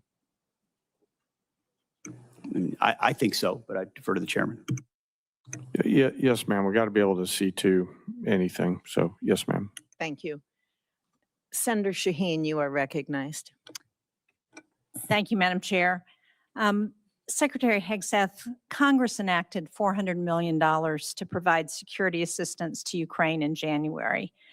Now, the committee received a notification just yesterday confirming only that the funding would go toward Ukraine. It contained no details about the type of equipment, no delivery timelines, nothing that is typically included in these notifications. And when asked about the delay in funding, the committee was told that Bridge Colby was developing a spend plan, but we've received nothing. So when can we expect the full spend plan for this appropriation? And Madam Chair, can I, if this is not already part of the record for the committee, can I enter it into the record? We acknowledge and are executing on the European capacity building amount of 400 million that you referred to. Undersecretary Colby's done a great job looking at options and worked very closely with our European commander, General Grinkowitz. So his requests of what makes the most sense will inform what ultimately is invested in. Well, this notification says that UCOM coordinated on the spend plan in March, but General Grinkowitz told this committee on April 16th that he had not yet been asked to review any spend plan for this appropriation. So, General Kane, have you received the spend plan for funds in Ukraine, and have you asked the UCOM commander for his concurrence? I do not believe so, but I will find out, Senator, and get back to you by the end of the day. Thank you. And yesterday, Mr. Hurst, you told the House that you needed to seek legal review to appropriate the funds as Congress intended. So can you share with us what the nature of that legal review is? And seems to me the law was pretty clear. I saw it. It was part of the defense appropriations bill that we passed in January. And as you know, violating congressional intent on appropriating funds is a violation of the Impoundment Control Act. So what's the nature of the legal review that you have to get? Thanks for the question, Senator. What we were looking at is if we could use the funds in the same manner as USAI, and we had our counsel look at that. And so they provide us a legal opinion on how the funds could be used to support European capacity building. And can you share with this committee what that legal opinion is? Ma'am, I don't have a copy of that, but we can ask the OGC office if they can supply it to you. Madam Chair, can we ask that that legal opinion is shared with the committee officially? Thank you. Also, I don't know who can answer this, but it says that consistent with the president's priority to shift the financial burden of Ukraine support to European partners, the United States will seek commensurate financial contributions via the Prioritized Ukraine Requirements List, or PEARL, from the European partners for this program. So what's the justification for using PEARL when there's $400 million in appropriated funds? Can somebody answer? PEARL is a reflection of the president's priority and the belief that any weapons that are supplied are paid for by European partners and used as they see fit, whether it's Ukraine or somewhere else. But that was not the intent of Congress in providing that $400 million. As I understand the PEARL program, the Europeans purchase those weapons from the United States and they pay for them. But this appropriation was $400 million that Congress expected to be provided to Ukraine, not paid for by the Europeans, but provided from the United States to support Ukraine. So again, I don't understand what the justification is for using PEARL when that's not the intent that Congress provided. We're following the intent of European capacity building, but at the same time recognizing that wherever PEARL can be utilized so that the Europeans contribute to that fight, per the burden sharing approach that this president takes, is important. Congressional intent. And that's what I'm asking you, why you're using PEARL to do something that Congress intended to go directly to Ukraine. Well, we look forward to can working you with answer you on that?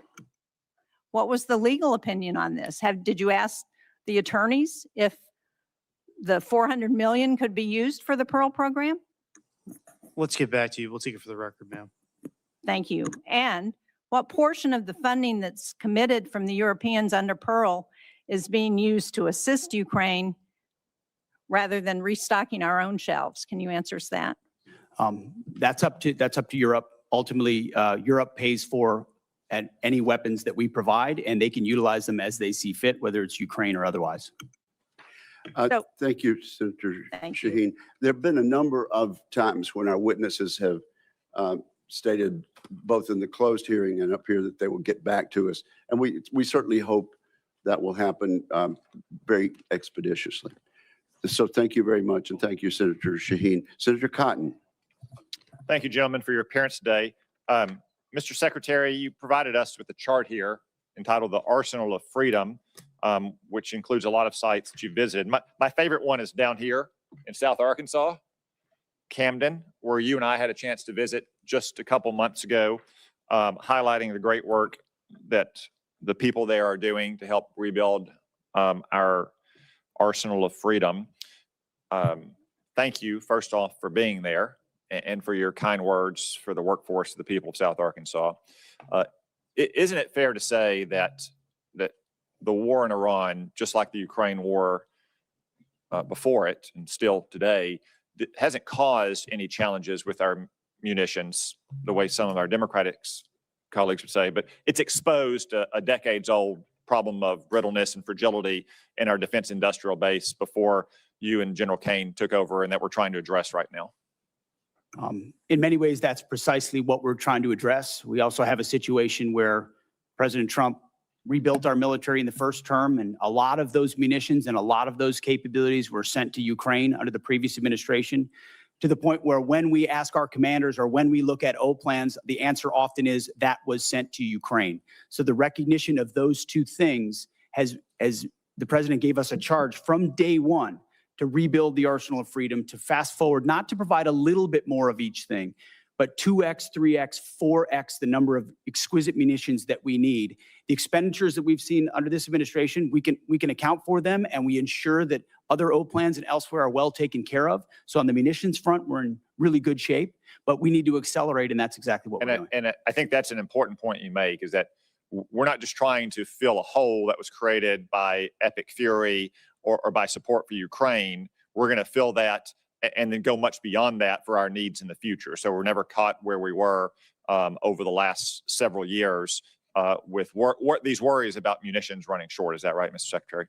That's exactly right. The president has charged up with not just replacing anything, but filling it up, as he might say, to the tippy top, and make sure that the remainder of this term and future presidents have all the munitions they need for any level of contingencies, especially considering the dangerous world we live in. I want to turn now to Operation Epic Fury. It's been a smashing military success. Unfortunately, we have suffered casualties, to include soldiers killed in the line of action. Obviously, our military takes the greatest steps possible to protect our troops, whether they are in action or whether they are on bases in the region. No war, though, is antiseptic. Mr. Secretary, could you explain some of the steps we've taken to try to minimize to the greatest extent we can the number of casualties we've taken in the Middle East? First of all, every day we live to ensure that we follow through on the legacy of those who gave everything. So that's front and center for us.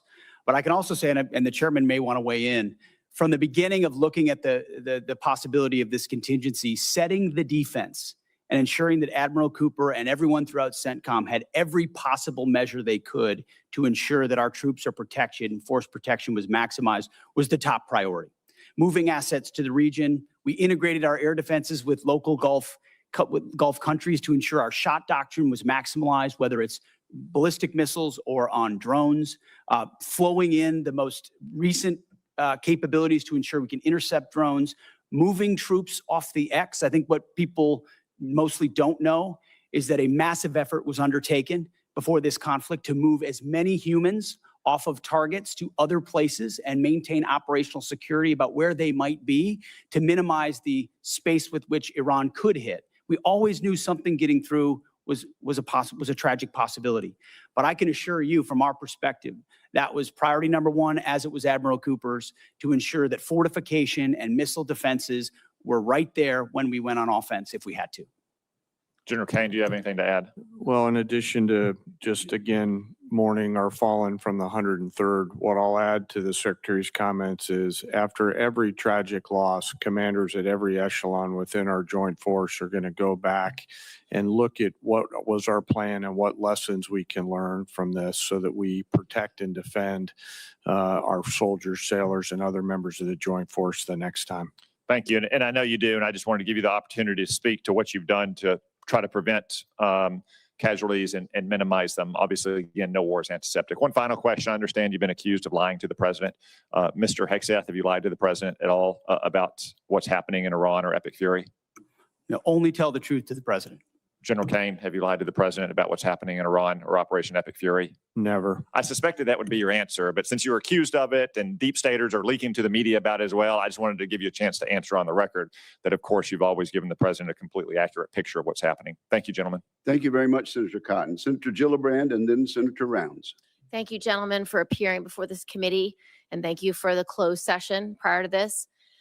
I don't know if you fully appreciate how much the American people do not support this war. It is an unauthorized war. Normally, when you come to Congress, it's a way for the American people to be part of that discussion. The American people, particularly in my state of New York, are upset for a lot of reasons. First of all, this war is costing so much money. Over $25 billion already, estimates $1 billion a day, and they're feeling it every single day at the gas pump with higher prices for both fuel, for diesel, for gasoline for their cars. They're also feeling it with higher grocery costs, and they're exhausted. They are truly exhausted. On top of that, they have so many grave concerns about how this war is being prosecuted. They read in the paper that 22 schools have been hit. They read in the paper about a girls' school, hundreds getting killed.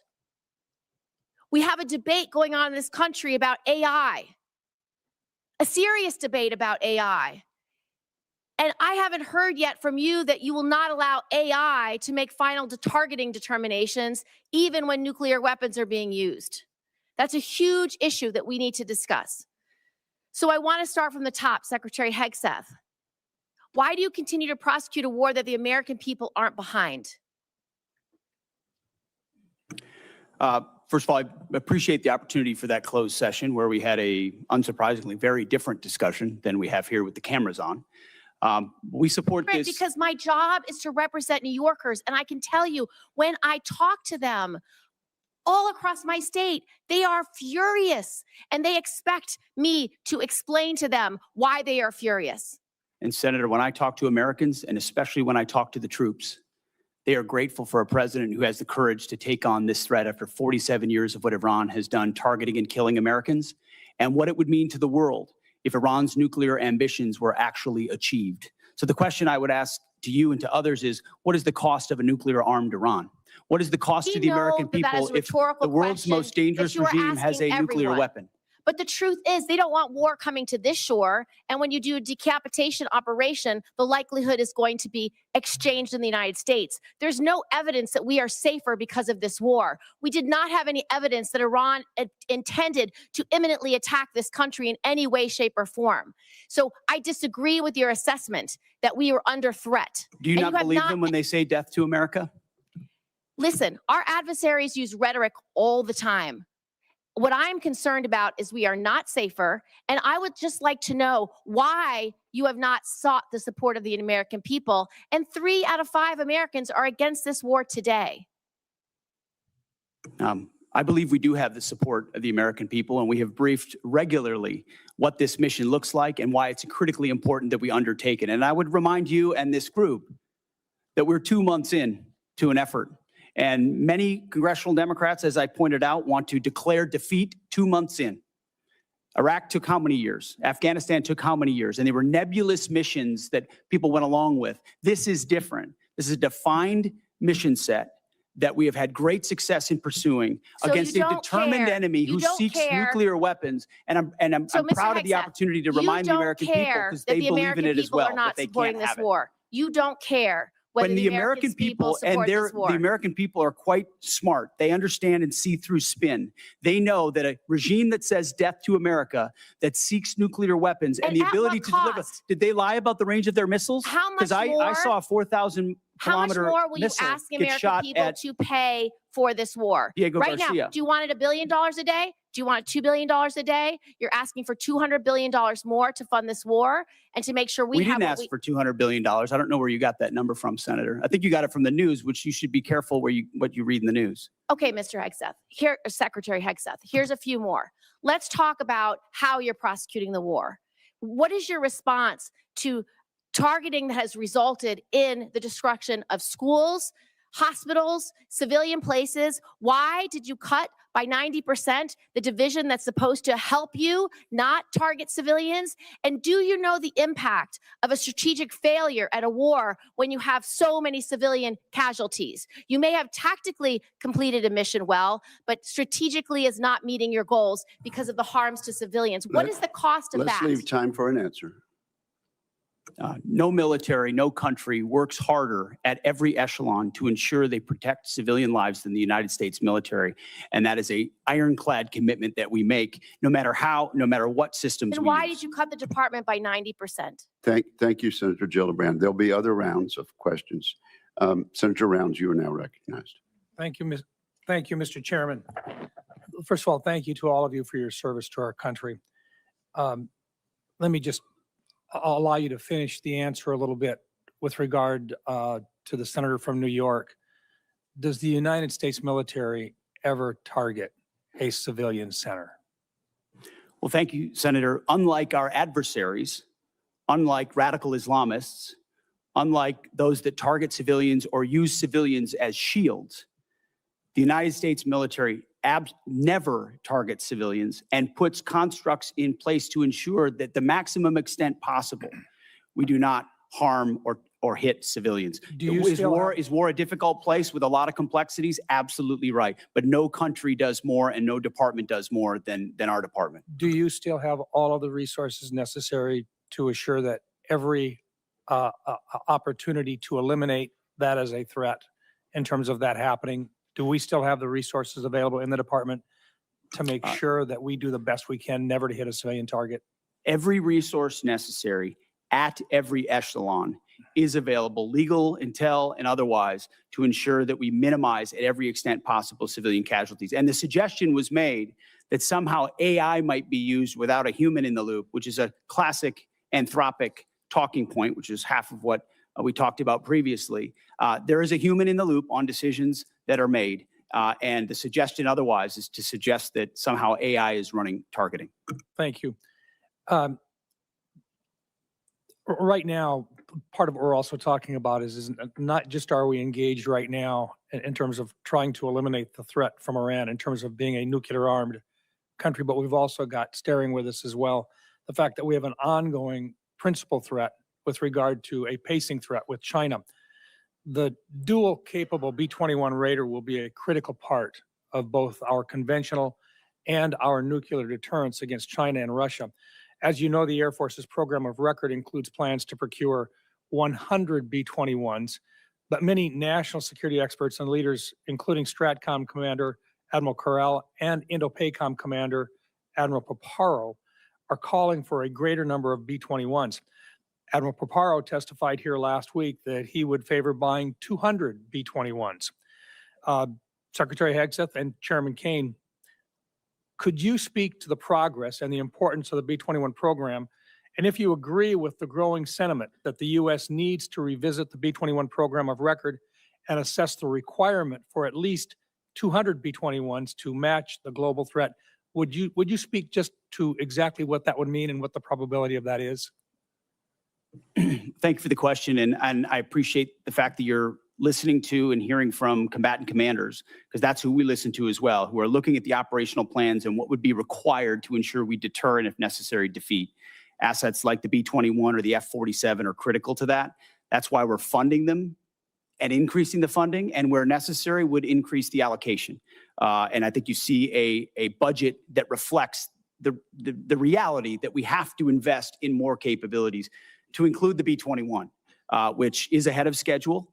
And we will be funding to the tune of $6 billion, and we believe will require a lot more, over 100 in the future, but I'll defer to the chairman. Hey, sir, thank you for the question. Working through the J-Rock and the vice chiefs, I'll absolutely stack hands around assessing the requirement. And we're glad to see B-21 on the flight path, no pun intended, that it's on through operational testing. On the specific numbers, the one sort of big picture strategic thing I want to say is we want to make sure as we think through what does air power of the future look like based on the evolving threat, that we're staying well in front of it. And so that's the only thing we'll look at in the assessment, but I'm on board with assessing the numbers. I want to make sure we're buying ahead of the technology development curve so that we give all those young warfighters out there the capabilities that we need well into the future. Is there any question at all that we're going to need more than 100 B-21s? I want to go back. Here's how I'll look at it, Senator. I want to go back and look at the O plans right now that we have to make sure that we allocate those numbers. So I don't believe so, but I do want to take the due diligence time if you'll allow me to look at that, Senator. Good. I appreciate the opportunity to visit with you and to clarify Yes, sir. Absolutely. what that number should look like in the near future. Yes, sir. Thank you. Thank you very much, Senator Round. Senator Blumenthal. Thank you, Mr. Chairman. Thank you for being here today. I want to talk about the costs of war. The costs of war include caring for our veterans. We've had an estimate from Mr. Hurst yesterday that the cost to date in dollars for this war has been $25 billion, which I believe is well below the actual cost based on everything that I've heard, everything available to us in various kinds of settings, and I'm going to ask for a more accurate assessment. But we also know that about 400 service members have been wounded as a result of this war. When they retire, when they come home, their retirement pay will be docked dollar for dollar for every disability benefit dollar they receive. Secretary Hegseth, I'd like your commitment that you will support the Major Richard Starr Act that will eliminate this wounded warrior tax. I'm sure you're familiar with it. Tens of thousands of servicemen and women now are reduced in their retirement pay literally for every dollar of disability benefits they receive. Well, I appreciate your focus on this issue, and I will tell you you mentioned roughly 400 that have been injured. Thankfully, over 90% are returned to duty. But that doesn't mean they wouldn't have a residual challenge. And we're tracking that at point of injury to ensure that that is noted, even though they're returned to duty.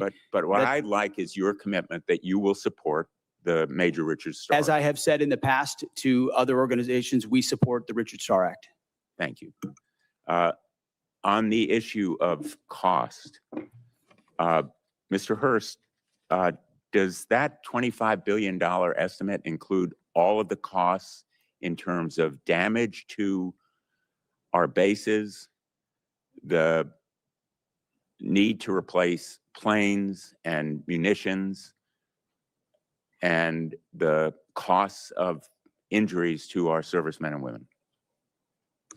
Senator, so for the Milcon facilities replacement cost, that's probably the hardest thing to estimate right now because we don't know what our future posture is going to be or the future construction of those bases. Well, you owe it to us. You're here to ask for appropriations. Of course. And I would like a more accurate estimate of what has been done that will require replacement and renovation, as well as the other costs. And I think $25 billion is probably less than half, maybe less than a quarter of the total cost of war, which is the reason why the supplemental request is much higher. So I think you owe it to the American people to give us the straight talk about what the costs have been. Mr. Secretary, I know you have characterized this war as an astonishing military success, to use your words yesterday. But the American people aren't buying it. And I know you feel the American people are seeing through the abstruse stuff that is thrown at them, but one point is irrefutable, which is America never succeeds in war unless the American people are behind it. And if what you're seeing as success now is winning, I would hate to see what losing looks like, because none of the shifting and contradictory objectives of the war so far have been achieved. Likewise, let me ask you, yesterday, the president said that Ukraine has been, quote, militarily defeated. I assume you don't agree with that assessment. The negative nature in which you characterize the incredible and historic effort in Iran is part of the reason, Senator, why the American people view it the way they do. It's why I looked out at our press corps at the Pentagon and called them the Pharisees in the press. It's because they look for every problem. Well, I'm asking you about you look for every Ukraine. problem Do you that believe exists, Ukraine and you has been miss. militarily defeated? You missed the I would plank. submit, based on my 9 trips to Ukraine, that is a false narrative that the president's We are buying 2 from months Vladimir into a Putin. I historic hope that military success in Iran, and will you want to call it a dispute it defeat. And it's because defeatist Democrats it like is you the that people cloud of the mind of the Ukraine American who are people fighting and for would, their and would otherwise survival, fully support fight no preventing help Iran from having a the nuclear weapon. administration, and they are bravely fighting our fight. And that is the reason that I'm pursuing the Russian sanctions bill, which is bipartisan, along with Senator Graham, and why I hope we will recognize our obligation to release that $400 million, which we've appropriated. Thank you, Senator Blumenthal. Senator Ernst. Thank you, Mr. Chair, and thank you, gentlemen, for being here today. Really do appreciate your time to be with us. Before I begin some of my questions, I do want to start with something personal, and both to you, Secretary Hegseth, and to the chairman. I want to thank you both for the time that you take to recognize our fallen and those that have given, of course, during this administration, given their all. You have traveled to Dover and have been there to greet those families and to welcome home the fallen. I've been there with you, and Iowa has been hit in particular very hard. We lost 2 of our Iowa National Guardsmen from the 2nd Brigade Combat Team, 34th Infantry Division. Secretary Hegseth, you know full well the 34th. But we also lost 6 members from the 103rd Sustainment Command Expeditionary based out of Des Moines, Iowa during this current conflict. And again, your presence there meant a lot to the families. It also meant a lot to me. So thank you very much for taking the time to do that. Secretary Hegseth, you and I have had many discussions over the course of many months now regarding general officer positions. And, you know, I believe that we were operating in good faith as we talked through a couple of those in particular, 2 Iowans, General Mingus and General Randy George. I was disappointed to see that their retirements were hastened over what I believed had been set out by you and the administration. So I just want to take the time to list out some of General Randy George's accomplishments as Army Chief of Staff. He pulled the Army out of its worst recruiting crisis since the Vietnam era, exceeding fiscal year 2024 recruiting goals and welcoming more than 61,000 new soldiers. Recruitment numbers that both you and the president talk a lot about, and rightfully so. He cut 5% of general officer positions, 12 positions that were deemed as non-essential in the Army, and he reduced the Army headquarters by 1,000 personnel. He co-authored the Army Transformation Initiative, which is a comprehensive response aligned with your directives, and he testified here in front of Congress and took a lot of heat defending that Army transformation. He was suddenly let go at the beginning of April 2026. General George's merits, which I firmly believe in, he enlisted at the age of 17. He is a West Point graduate. He had 4 combat deployments. He served in Desert Storm, Iraq, and Afghanistan. He had 38 years of honorable service. He achieved the greatest Army recruitment and modernization effort in a generation. So I want to thank him for his service. And I would like to enter into the record, Mr. Chair, the speeches that I did honoring General Randy A. George on his retirement and General James J. Mingus on his retirement as Without well. objection, they'll be admitted. Thank you very much. I'd like to talk a little bit about the audit, Mr. Secretary. I saw the video that you posted this week calling on the department to pass a clean audit, and thank you for doing that. It's something that we talked about during your confirmation hearing. Fiscal responsibility at the department has been a priority of mine for a very long time. And I think it's time that we build on that momentum. It's extremely important. And that's why I'm pushing for my Receipts Act in this year's NDAA. It's focused on improving financial traceability and accountability across the department. And if you could talk a little bit more about the efforts in making sure that we are being much more accountable to our taxpayers. What is that effort going to entail? When will we see a clean audit? As I said, Senator, thank you for your work on the audit. That has been a priority of our department from day one. And we put in place goals and benchmarks to get to FY28, get to 28 for a clean audit. The Joint Task Force audit, which we announced, was a reflection of even more capabilities we want to push forward and centralize authority to make sure it happens. Jay's been involved from the beginning. We also have a new IG who the new IG's focus, one of his focus points is precisely this, and he's prepared to work with us to ensure we reach it. So I think at every level and through this budget, it's a focus. Okay, thank you. We look forward to seeing a clean audit. Thank you, Mr. Chair. Thank you, Senator Ernst. Senator Hirono. Thank you, Mr. Chairman. Before I begin my questions, I'd like to take a moment to highlight the true costs of this war, both for the military and everyday Americans. And the true cost of the president's illegal war with Iran. And since the start of the war, 14 brave U.S. service members have been killed and more than 400 have been wounded. We've burned through over $25 billion in taxpayer money with no end in sight. And the fiscal year 27 budget request is a massive 42% increase from last year.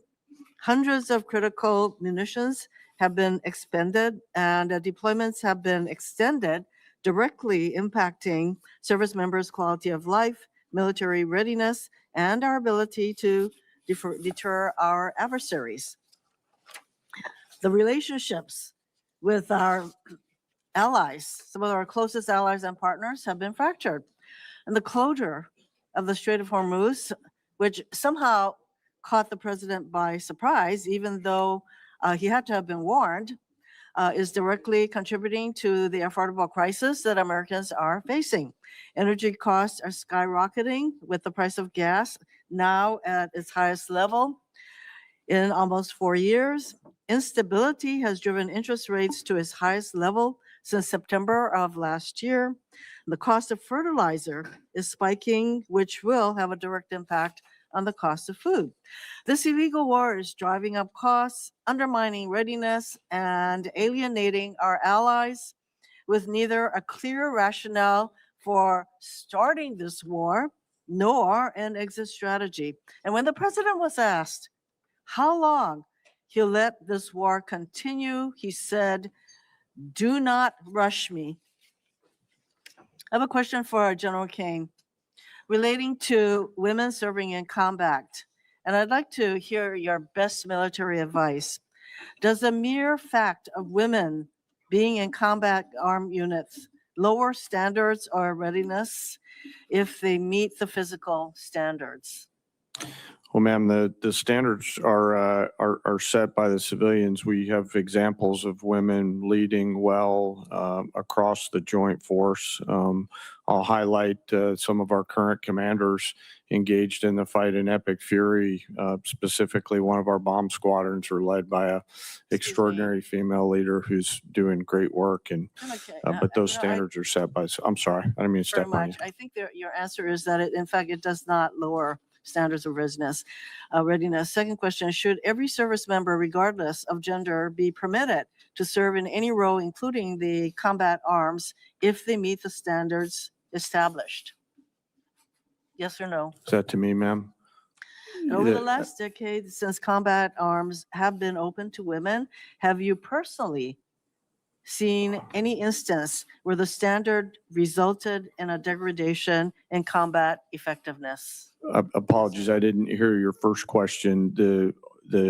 People policies are all set by the civilian No, I'm leaders in asking the you government. personally. Could in you this repeat the question again? I'm sorry, ma'am. Over the last decade, since combat arms have been open to women, have you personally seen any instance where the standard resulted in a degradation in combat effectiveness? Again, I'll highlight that the standards are set by our civilian leaders. Women continue to perform well across a range of MOSs and Your jobs and answer is- AFSCs that are out Our there. experience, no. I do need to get to a question for Secretary Hegseth. Prior to your nomination hearing, you said women shouldn't serve in combat armed units.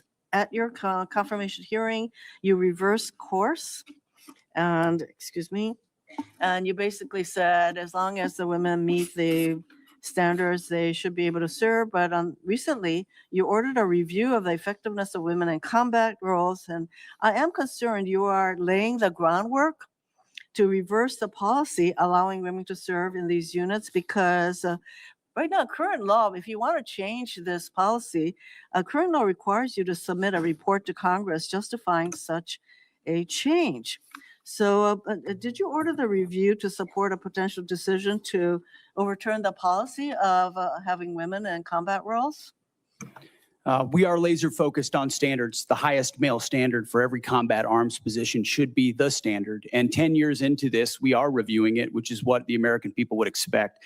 Also, there's nothing illegal about a war that defends the American people and prevents Iran from having a nuclear bomb. Hegseth, you didn't answer the question because the reason that you're asking for this review, I think has to do with your earlier position that you don't think women should serve in combat roles. So now we have this study, and I'd like to ask you, Senator, will you reveal the study to the public, to the American people? Will you make the study public? Will you make that study? Yes or no? We're doing the study for that very reason, to ensure that real science is applied to this question and not social engineering like the previous We administration. appreciate your assurance that that will be made public. Yeah, I think it's really Thank critical you. that this study be made. Thank you, ma'am. Senator Scott. Thank you. Well, first, thank each of you for being here. Secretary Hegseth, can you talk about, you've had the job for a little bit. What are you most proud of? And what are your biggest challenges? Well, I appreciate the question. And what I'm most proud of is the incredible men and women who serve in our nations in uniform and what they are capable of when they're given a clear mission and unleashed to do it. And I think the best reflection of the success of President Trump and this War Department is the historic recruiting success and the historic morale amongst our ranks. I would encourage every member of this committee, Democrat or Republican, go into the formations, go into the Air Force formations, the Army formations, the Marine Corps formations, and talk to corporals, talk to sergeants, talk to lieutenants, talk to captains, talk to colonels. And what you will find are men and women more inspired to serve in the military than they have been in a generation. And you see that in the young Americans who are rushing to recruiting stations at historic numbers, 30-year highs across the force. We're hitting our recruiting numbers halfway through the year. Why is that? Because the American people look at what we're doing at the War Department by getting back to basics, and they're attracted to that. Same with our retention rates, which are now merit-based. Our best sergeants, our best leaders are staying. That's exactly what we want. So we've made changes to change the environment. The renaming of the department to the War Department is not just a name. In fact, it's restoring it to the original name of the department set by George Washington. But it's an ethos as well. That warrior ethos lives inside the heart of each one of these men and women, and we're unleashing it. I'm proud of you name it, the border, the missions. Yes, those are all incredible demonstrations of that, but it's the people and the urgency of Americans to want to be a part of it that is the best affirmation, Senator. Thank you. So we've talked about the importance of not relying on Chinese drugs for our military. Can you just talk about what you're doing to make sure that we don't continue to rely on China for anything, including our drugs? Oh, drugs. Yeah. Absolutely. We can't be dependent on China on anything that's critical to our supply chain, even if it's the national industrial base and not just the defense industrial base. And you've been a leader on that. This committee's been a leader on that. Onshoring, bringing manufacturing here, bringing critical capabilities here is central to the interagency and the NSC, but also our department. If any critical weapon system is reliant upon something China could change at a moment's notice, then we have a true challenge to our ability to produce for the American people. And so we're finding all of those, changing them, onshoring it, reviving the defense industrial base allows us to ensure we're separated from China on anything that's critical. Thank you. Can you talk about the importance of foreign military sales to our allies and our partners, and what you're doing to make sure that whether it's what you're doing right now in Iran or any potential conflict in Asia, our partners have the best assets to be able to be a great partner? Absolutely. Foreign military sales has been a huge problem for a long time because the department didn't prioritize it and organize to deliver efficiently on it. So we're working with the State Department. We've changed the way we do business internally. The executive order, the America First Arms Strategy, prioritizes what we sell and to whom, a catalog approach. But it took us, this committee would be astonished to know how long it took us just to get our arms around who we're selling to what and by what processes, which means there was no strategy behind ensuring we're sending the proper demand signal to industry and delivering those systems on time and under budget to those countries, which you can imagine is frustrating to partners who are relying on those to be able to step up and burden share. So foreign military sales is critical to our own defense industrial base. More customers for our companies that employ more American workers to ensure our allies are properly armed for the fights and they can stand alongside us. So FMS is a big one for us, Senator. General Kane, I just want to commend you and everybody in the military for what you did in Venezuela, and then what you've done in Iran.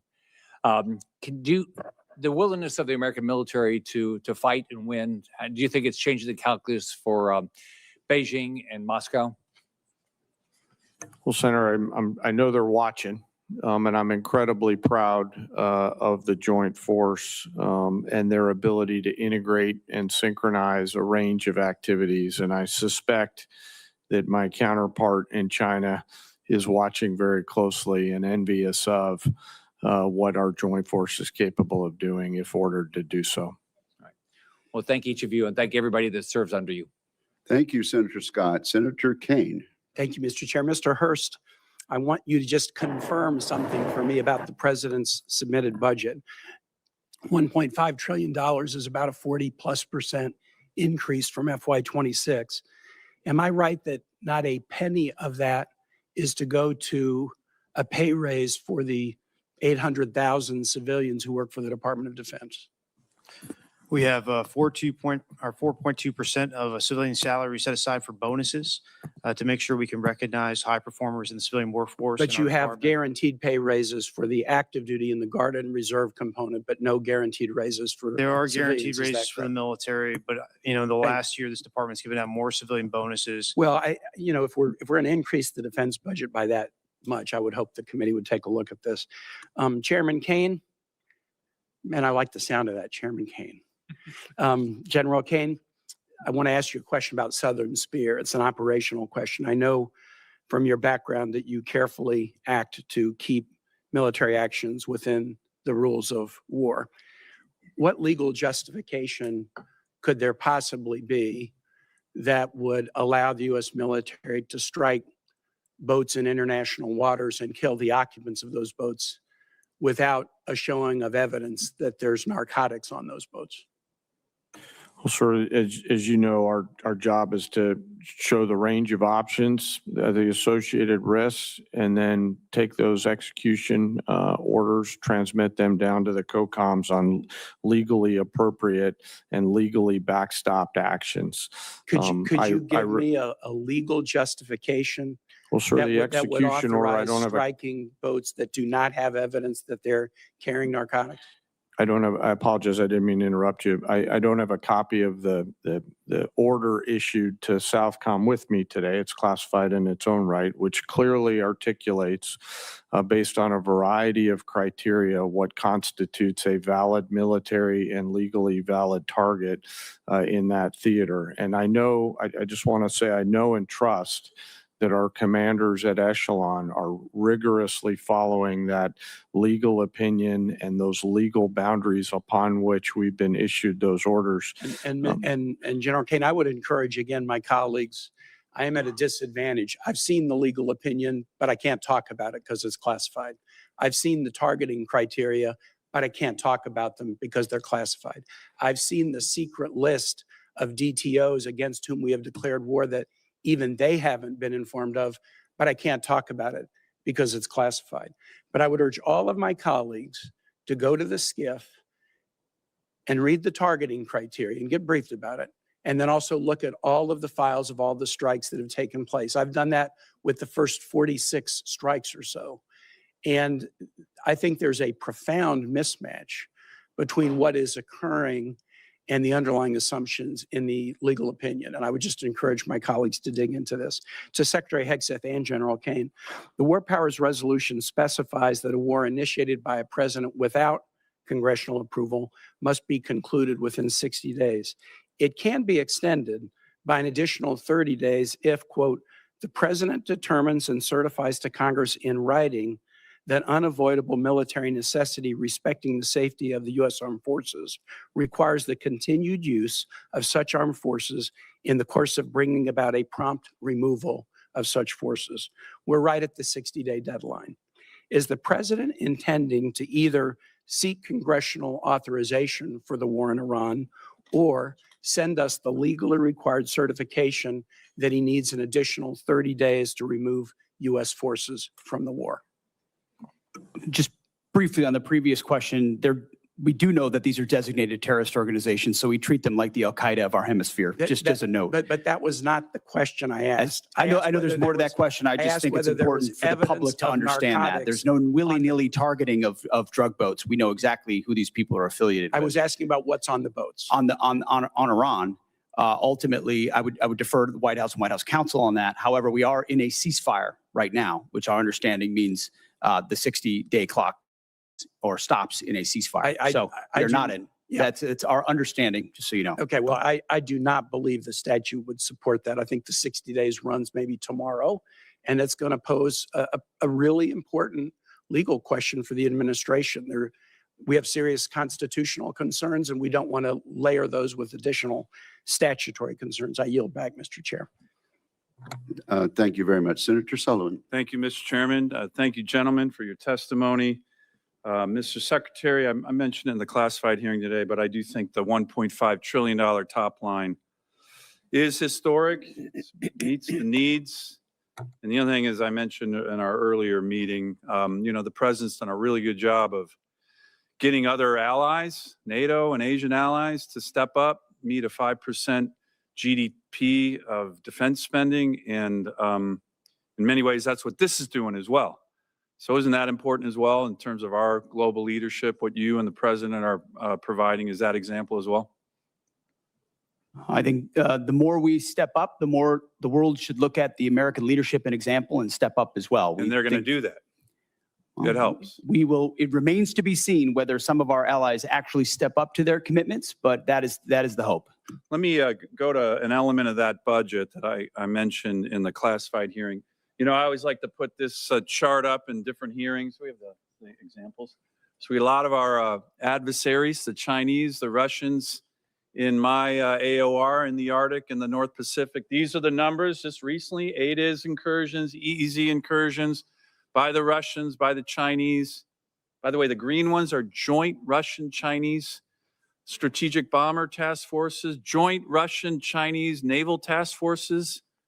This is America, right? This is a really important part of our national defense. So I was pleased to see that one of the elements in the budget was what's referred to by the Air Force as the JBER fighter town recapitalization, given how strategically important that Air Force base is.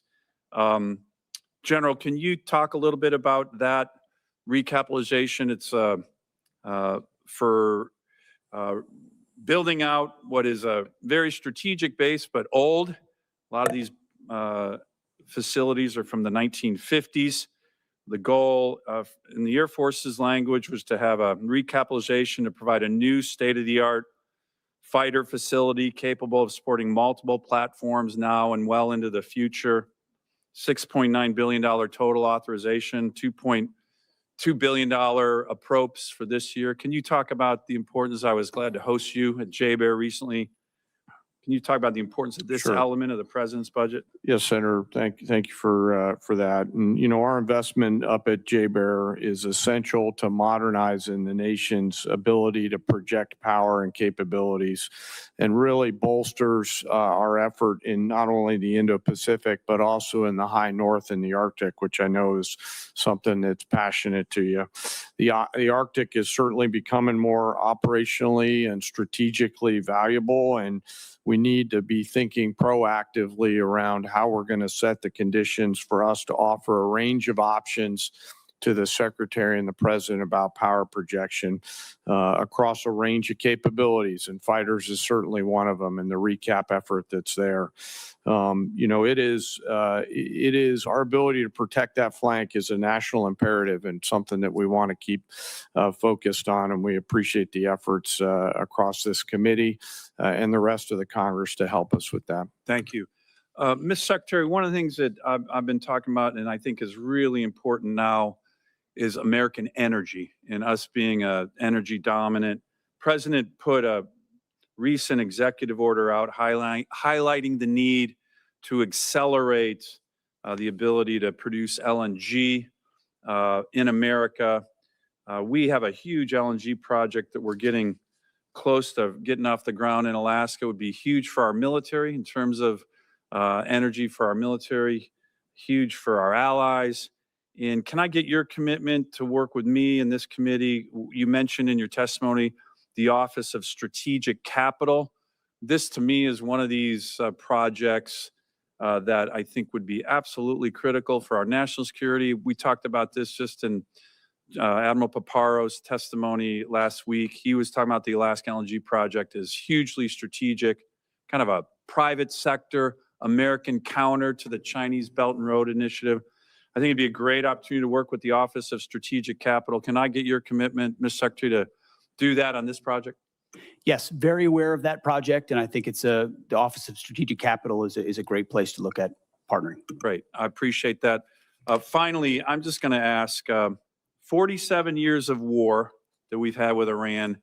My colleagues on the other side of the aisle, they talk about the civilian casualties. These are all horrible whenever there's any civilian casualties, but just general, do our forces target civilians ever?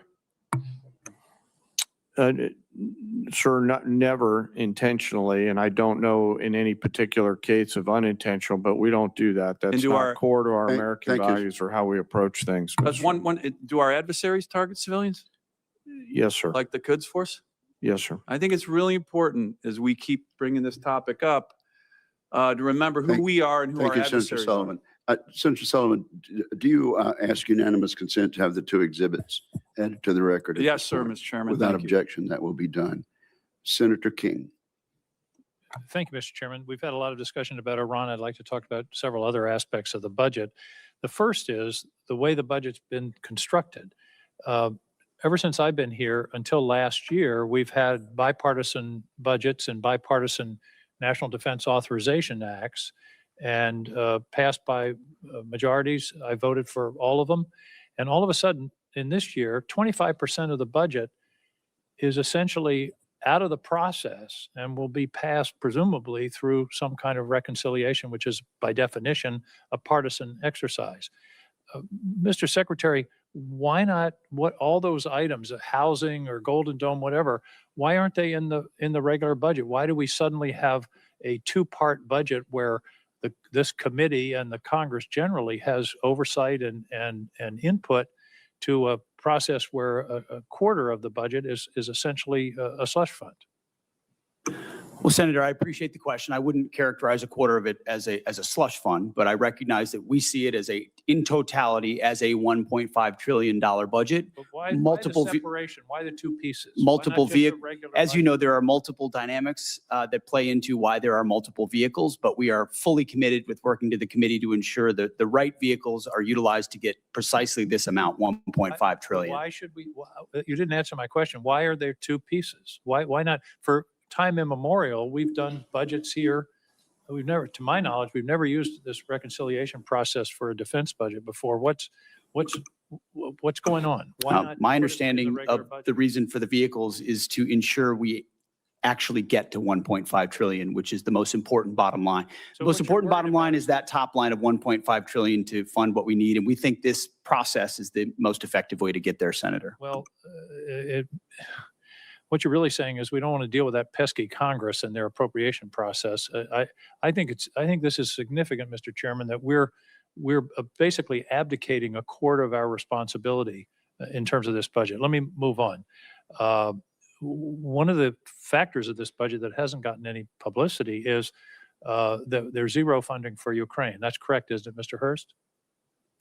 That's correct. There's no USAI funding in this budget. And there was 400 million that was appropriated last year by a bipartisan bicameral act of Congress. What's become of that money? My understanding is not a dollar of it has been dispersed.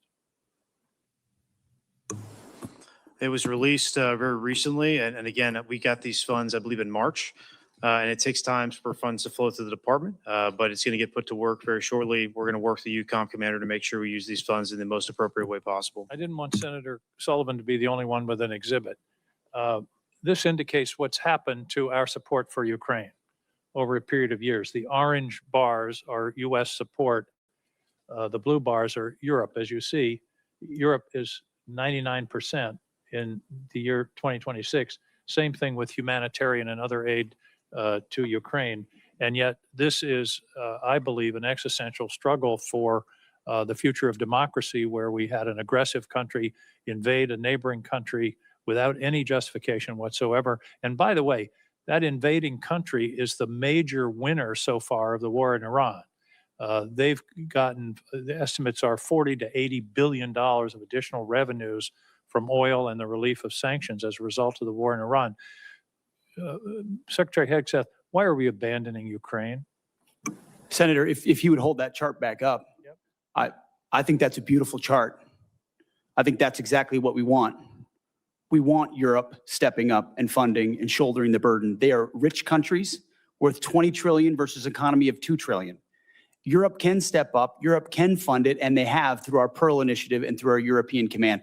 That's exactly what the American people want to see, is other countries stepping up and funding that. If it's that important to Europe, which I understand why it is, and the incursion of Russia and the bravery of the Ukrainians, then European countries should pay for it. And that's exactly what that chart says, and that's the administration policy. So we don't have any interest in what happens in Ukraine. Is that what you're saying? It's only the Europeans?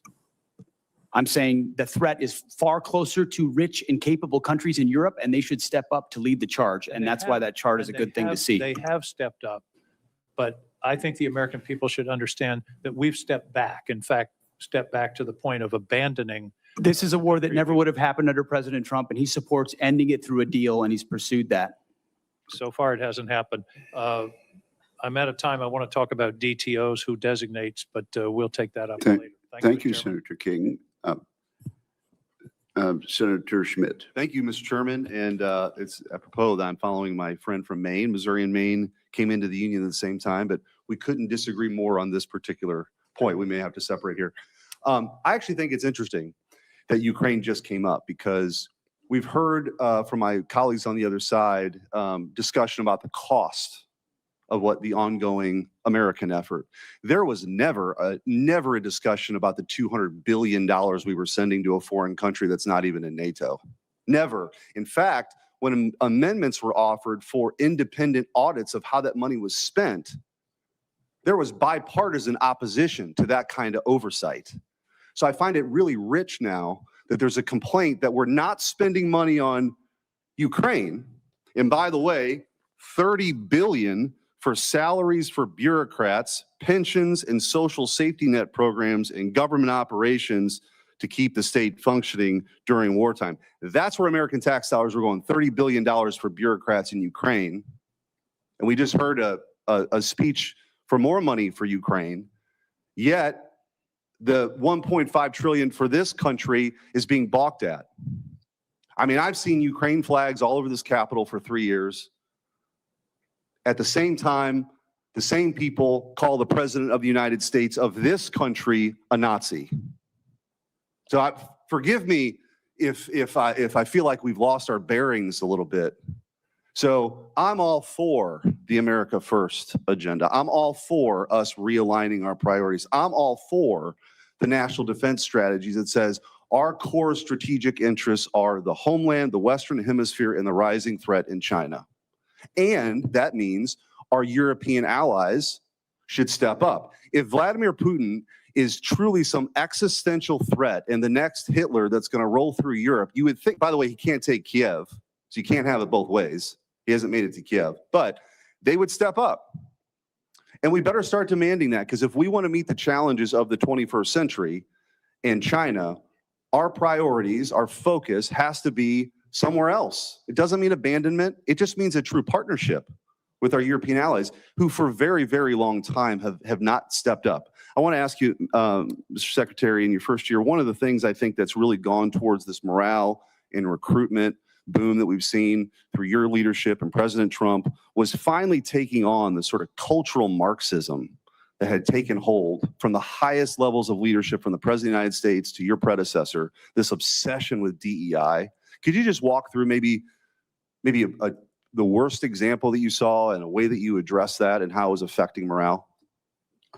Well, thank you, Senator. First of all, I want to fully associate myself with the first 2.5 minutes of your comments, and I appreciate that perspective very much so. I would note $30 billion for bureaucrats in Ukraine is more than the bill that we've talked about today for a existential and critically important war to ensure that Iran doesn't get a nuclear weapon. That's worth noting. I haven't talked about it as much in these hearings because this is a budget hearing about $1.5 trillion that's historic and significant. But underwriting the change that we've seen in our department was a laser focus on getting back to basics. And the key word to that is merit.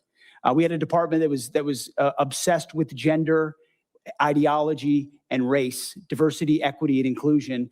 In fact, the mantra you would hear dripping from the lips of generals and with a serious look on their face was, "Our diversity is our strength," which is the single dumbest phrase in military history.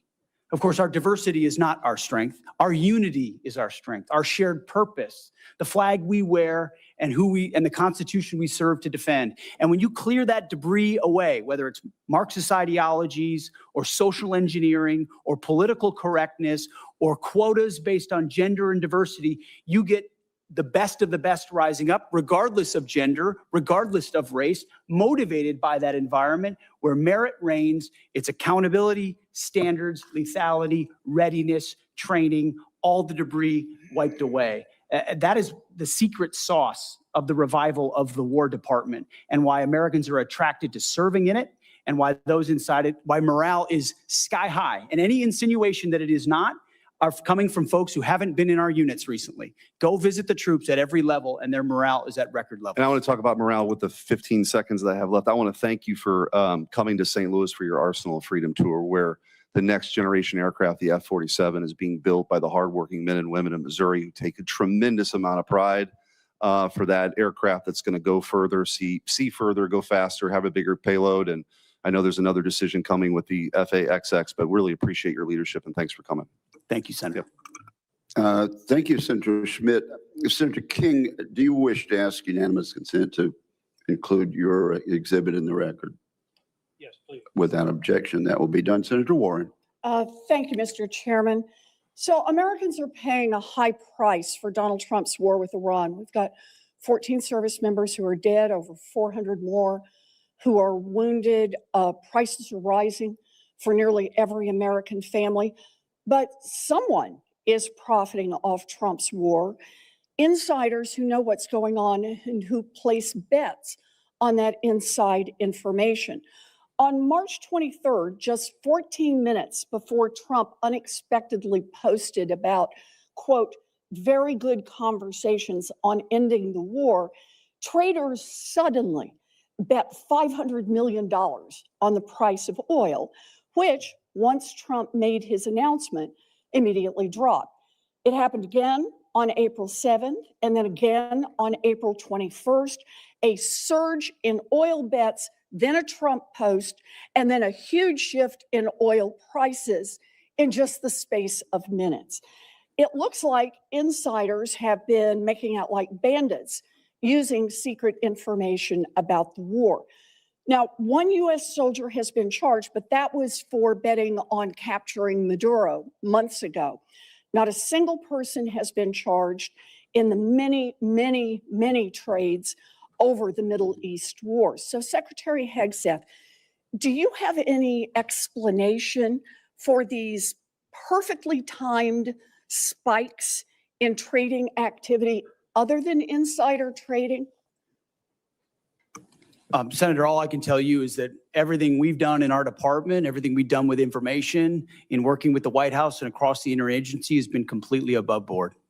Well, so what does it mean? Do you have any other explanation other than insider trading? Do you have a story for why just minutes before there's an announcement, there's a surge in trading activity?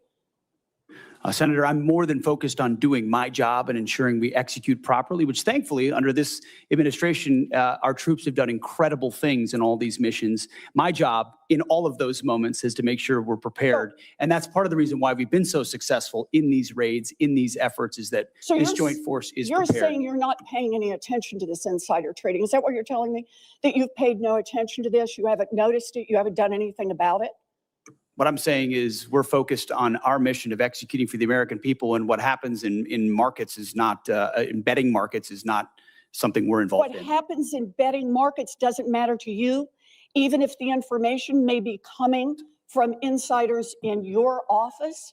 Senator, it's not something we're involved in at all. And of course, we take operational security at every level very seriously. In fact, no one's taken operational security more seriously than us. If you look at what it required to keep secret Midnight Hammer and Operation Maduro, the absolute resolve with Maduro, and the steps we've taken, So, no one's been tighter about ensuring that operational security is steps to ensured. deal with insider trading out of your office? I mean, we would ensure at every level that Okay. inside information I is take that as a no. properly All safeguarded. right. Well, obviously you're not. I'm also concerned about recent reporting on your own financial dealings with regard to profiting from the war in Iran. The Financial Times reported that your broker tried to buy hundreds of shares in a BlackRock fund invested in defense companies just before the war began. The law clearly prohibits the Secretary of That entire story is false, has been from the Let me beginning, finish and my was made up out of whole cloth. And anybody that looks at it sees how it was law- worded from the beginning to make it look like I was involved in something I had nothing to do and never have. So any law- insinuation that I've ever profited other than serving this nation, what I give, what you give, what others give, I'm not looking for money. I don't do it for money. I don't do it for profit. I don't do it for stocks. And that's part of the reason why I'm able to be effective in this job, because Then no let one me owns ask me. my No one owns question, this department. No one Secretary owns this Hegseth. president, and we Let can me execute ask for the my American people, questions. and we The do. law clearly prohibits the Secretary of Defense from owning stock in the 10 biggest defense contractors. Other senators and I sent you a letter with detailed questions about this, and you have not given us a response. So I'd like to hear you say, did you, through your broker at Morgan Stanley or otherwise, seek to invest in any defense-related funds right before Trump started the Iran war? I'll give it to you as a big, fat negative. Then let me ask you a second question. Is your broker getting your personal sign-off on any investment in individual stocks? Bigger, fatter, negative. He's not getting your sign-off before he makes investments in defense stocks? Can I refer you to your I'm not making ethics agreement? investments, Senator. I am asking, does he know that he has to get your sign-off before he does that? Of course. The I don't time know what of you're the looking for, but you ain't senator gonna has find it. expired. Thank you. Thank you, Senator. I would like to enter into the record the ethics agreement that the Secretary of Defense has signed, that he will sign off personally before his broker makes any attempt to buy defense stocks? Is there objection? Thank you. Without objection, it will be admitted. Senator Banks. Thank you, Mr. Chairman. Secretary Hegseth, you're doing a great job. I've been in Washington for 10 years, several secretaries of defense, now Secretary of War. You're the best that we've had since I've been in Washington. What you've done to restore readiness, restore military recruitment, get the Pentagon focused on warfighting is second to none. And I appreciate what you and President Trump and General Kane are doing very much. In fact, General Kane, according to the department's 2025 China Military Power Report, quote, China believes the next revolution in military affairs will occur when militaries transition to intelligentized warfare and fully integrate artificial intelligence, big data, advanced computing, and other technologies into the joint force, end quote. Can you describe, General, in greater detail how the PLA is using AI to enhance its military capabilities? You bet, Senator. They are attempting to integrate AI across the range of their warfighting functions, which extends to command and control, information advantage, intelligence, certainly kinetic and non-kinetic capabilities, and to a certain extent, sustainment. I'll note that so are we. And in many cases, we are out in front of them. I want to commend our chief digital and artificial intelligence officers inside the joint force at the COCOMs with the services, who are also leaning very far in as we march towards a digitized joint force that allows us to see and command and control the force better. The China Military Power Report also goes on to note that the Chinese AI sector remains, quote, constrained by its limited access to high-performance AI chips. How big of an advantage is it for the American warfighter that America's arsenal of compute is bigger than China's? Sir, it's critical to us, and while I acknowledge there's all kinds of chip issues in this, it is important to us to continue to scale at that. And I'll highlight a lot of the work going on up at Fort Meade that the committee's helped to advance in the cyber capabilities. So we appreciate the help with that. If that advantage were eroded and China were able to develop more advanced AI capabilities as a result, what are some of the potential consequences for American warfighters? Well, sir, it could certainly put us at risk, and that's why we're leaning in so hard.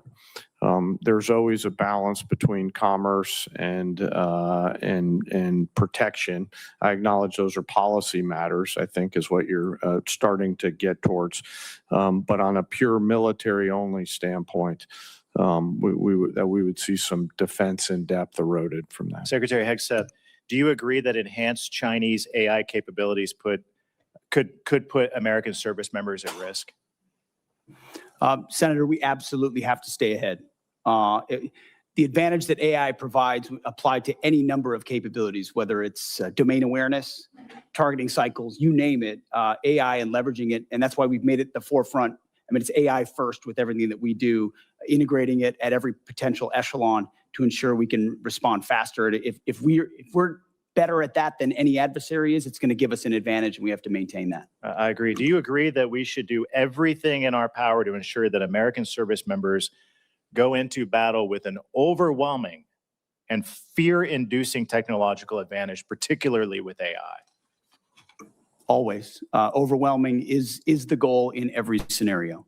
Earlier this year, the Pentagon issued updated guidelines that prohibit department funds from supporting grants and contracts involving fundamental research collaboration with blacklisted Chinese entities.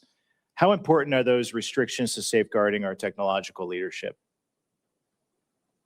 Have to have them, especially when you look at the power of models and all of those things. If you have connections to entities that could have connections to your adversary, and you can have degradation of your advantage. Again, this is where I appreciate your leadership, Mr. Secretary, which has been second to none. And I know that you will work with Congress to help codify those restrictions and encourage taxpayer dollars that to never advance the capabilities of our enemies and our adversaries. I appreciate both of your leadership. We've come a long way in a couple of years from, I mean, the night and day difference between the last administration and this administration is apparent to every Hoosier that I talk to. So I appreciate your leadership. I yield back. Thank you very much, Senator Banks. Senator Peters. Thank you, Mr. Chairman, Ranking Member. Gentlemen, welcome to the committee. I appreciate this discussion. I'll just start off. The number one question I get when I'm back home from people is basically very simply, when will this war end? We know the costs are that the American people are paying, both in higher fuel costs, our farmers are paying because of fertilizer cost. We know that the whole world economy is paying a great deal for this war. And basically, as I think that through, and this is what I want to talk to you about, is that we all know that it's a whole lot easier to go to war than it is to get out of war. That's always the tough question. And we've got to figure that out. And there are some folks who've written quite a bit about this. One text on war by Karl von Clausewitz. Mr. Secretary, I'm sure you're familiar with the book. I know all of the men and women in uniform are. It's the most widely read, most influential military strategy book in Western history, which is pretty broad. And it is the core curriculum that is read in all the war colleges. I read it when I was at the Navy War College taking courses. It's part of what the U.S. military thinks about when to go to war and then how to get out of the war. And one of those core principles it starts with is basically war is the continuation of politics by other means. That everybody knows that quote who's worn the uniform, and others too. And basically it means there's two things about that. It's politics to get in the war, and it's politics to get out of the war. And in between, we rely on the men and women in the military to carry out those policies. So I want to be clear, and I think I speak for all of my colleagues, is that we know the military plays an important part. They need to do the job. And nobody questions the amazing work that our men and women in the U.S. military have done and continue to do. They've performed absolutely brilliantly, and we applaud all that they have done. However, what we do question is the politics part. It's a continuation of politics. So it's our political leaders that get us into war and our political leaders who have to get us out of that war, which falls on you, Mr. Secretary Hegseth, and others in the administration, including the President as Commander-in-Chief. So, Secretary, are you familiar with the concept in that book of center of gravity? Sure. So center of gravity is basically, as you know, it's basically the hub of all the power and movement. Everything depends on it. And Clausewitz will say, if you don't take out the center of gravity, it's very difficult to win the war. You can have tactical successes, you can have military successes, but if you're not focused on that, you're not going to be able to win. Basically, he talks about military strikes are tactical, and tactical success doesn't necessarily create the political conditions necessary to get the parties to the table to negotiate and get it done. So we've got to focus on that. So my question for you, Mr. Secretary, what is the center of gravity for Iran? Well, the center of gravity, as the president has seen it and as I see it, and he's talked about for 30 years, is their pursuit of a nuclear weapon and what they could do with that in pursuit as an extension of the radical ideology they have professed since the beginning of their revolution. So the prophetic ideology they profess alongside the most dangerous weapon in the world would be the center of gravity of the rationality of this undertaking, which I appreciate it. I'll ask you to elaborate more. I appreciate it. General Kane, you know more about Clausewitz and strategy than I will ever know, including all the folks behind you. What would you consider the center of gravity as defined by Clausewitz in this type of war? Well, sir, you're not going to love this answer, but I hope you'll respect it. War is politics by any other means. Right. And the political side of that necessitates that our political leaders determine what is the center of gravity associated with that. From a military-only perspective, there's a variety of things academically that we could look at for center of gravities, from leadership to will to capabilities to intent. But I'll defer to our political leaders to determine. That's what fine. that is. That's fair. I don't like it. You're right. But I know, and sir. I know you know the answer to that, and you're just not telling me. Well, but I get why you're doing that. my inner But I would marshal. say, other observers say that basically it's not the leader. Usually, if you take out a leader, that doesn't necessarily make the changes that in Iran's case is probably the Islamic Revolutionary Guard. That's the center of gravity. They're the ones that control the country, and they're very diverse to do that. The Americans' center of gravity is probably our economy and our ability to maintain public opinion support. We already know the public isn't there. We know the impact to our economy. And central to that is the leverage. And I'm running out of time here, but the central of leverage is the Strait of Hormuz. That is bottom line. We have to open that up. We have to take that away from Iran. The fact that we haven't done that yet, and we're 60 days in, we're just now bringing minesweepers from the Pacific in there. We have some unmanned opportunities, but we've got to have the capacity to do that. It was clear, even if there was a plan to keep the straits open, it was not going to be implemented because the assets were not positioned in a place to actually open the straits. If they were, we would have seen those happening right now. We're not. So we're missing the point here. The center of gravity is going to be bringing down the government of Iran in a way that they will want to have a peace treaty so we can protect our country from having nuclear weapons pointed our way. But the center of gravity is going to be, in a lot of ways, is going to be focused on what happens on the straits. And Mr. Secretary, we've got to see action a whole lot sooner in the straits. The world community needs it. We're not going to bring this war to an end until we seize control of the straits in a way Which that in opens part them is back why up. we have a blockade that has been impenetrable for the Iranians because they don't have a conventional navy to contest it, which Well, means we control the straits. The time of Senator Peters has expired. Let me observe that I very much appreciate the senator from Michigan suggesting ways in which our effort in Iran could be more successful. I do appreciate that. And let me also observe, Senator Kaine, that civilian control goes back well beyond Marshall. It goes back to George Washington, who was wise enough to resign his commission to the elected membership of the government at that time. Senator Sheehy, you are recognized. I think it's important to note that the objective is not to get out of the war. The objective is to win the war, not to get out of it. And I think we've allowed the narrative to shift so off target here. President Trump did not start this war. We did not start this war. These radical, barbarian, savage clerics who have started killing Americans 47 years ago in a unilateral campaign of terror, murder, treason, kidnapping, torture, have been murdering our countrymen all over this world almost every single year, hijacking airplanes, hijacking cruise liners, taking our embassies, blowing up our barracks, blowing up our ships, capturing our soldiers and murdering them in brutal ways. They started this war.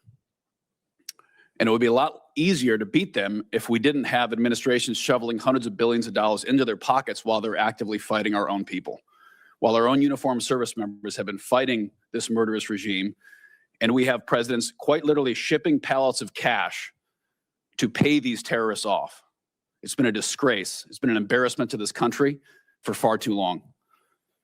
But back to the point, General Kaine, I have a specific question for you. I think in this day and age, we all know that basically every single operation that we partake in, whether it's stealth bombers, whether it's a blockade, our special operations forces are a fundamental shaping and priority component to all those. Would you agree? Yes, Senator, I would. And I think for the last about 15 years, the special operations community budget has been largely flat, even adjusted for inflation. And yet continuously we call on those warriors to deliver the impossible. And they pretty much do. We were reminded just a few weeks ago, even after the amazing Maduro raid, when we had to rescue one of our F-15 crewmen, yet again, our community came up and did something that probably most people thought wasn't possible. And they did an amazing job. But we cannot continue to call on a tiny fraction of our military to carry such a heavy load and to have such an op tempo without the appropriate resources. So I'd like to hear your thoughts on how we can not just increase the budget, but make sure we're shaping their budget in a way that ensures that those warriors are getting the direct support for training and sustainment, but also the platforms that they need, from mini submarines to unmanned aircraft to manned aircraft, and the platforms that are very unique for their mission are furnished and deployed rapidly. So I'd like to talk about the percentage increase of SOCOM's budget, how we affect that, and how fast we can do it. Well, sir, I'll just highlight my gratitude and appreciation for the entirety of the SOCOM Joint Force at Echelon and the work that they do. You know, I'll leave the budget numbers and the increased percentages to my civilian leadership, but echo to your point, the exponential return on whatever investment they give. These are incredible entrepreneurial leaders at every echelon who do great things as the lights dim, as I say that. So hopefully they'll see that as a nod towards them. But I'll defer on the budget allocation numbers to the comptroller, sir. First of all, I want to second completely your opening remarks, and that's certainly our view as well. On the SOCOM budget, I'm gonna say I think we need to increase what's in this budget, and I've heard from multiple people about that. In fact, that if there is a supplemental, I actually just wrote a note to Jay about it. I think SOCOM, given the op tempo, given their direct participation in so many of these historic aspects, SOCOM should be part of that supplemental as well. Makes complete sense. Who's been shouldering a huge part of the burden? Special Operations Command. So whether it's a supplemental or this budget, I fully agree, and I think we need to invest more.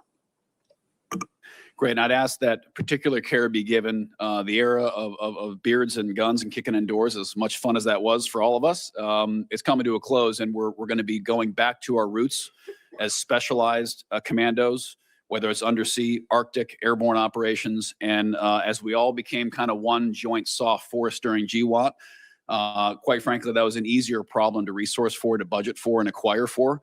It's going to be a lot harder now when our operators go back to their service corners and needs platform-specific technologies and training. Submersibles, aircraft take years to acquire, years to specify. It's not just buying more ARs and body armor and ammo and sending them downrange. So I think we have to think about the SOCOM budget a little differently than we have for the last 25 years and make sure we're programming in a way that it's sustained and is protected. Thank you. Thank you, Senator Schmidt, for that insightful exchange. Senator Kelly. Thank you, Mr. Chairman. Gentlemen, thank you for being here. Secretary Hegseth, safe to say that our weapons like SM-3s, Tomahawks, Patriot missiles have capabilities that are unmatched. That's why they cost a lot, take a long time to produce. Your budget requests $31.8 billion to expand production capacity for critical missile stockpiles. Is that correct? 31.8?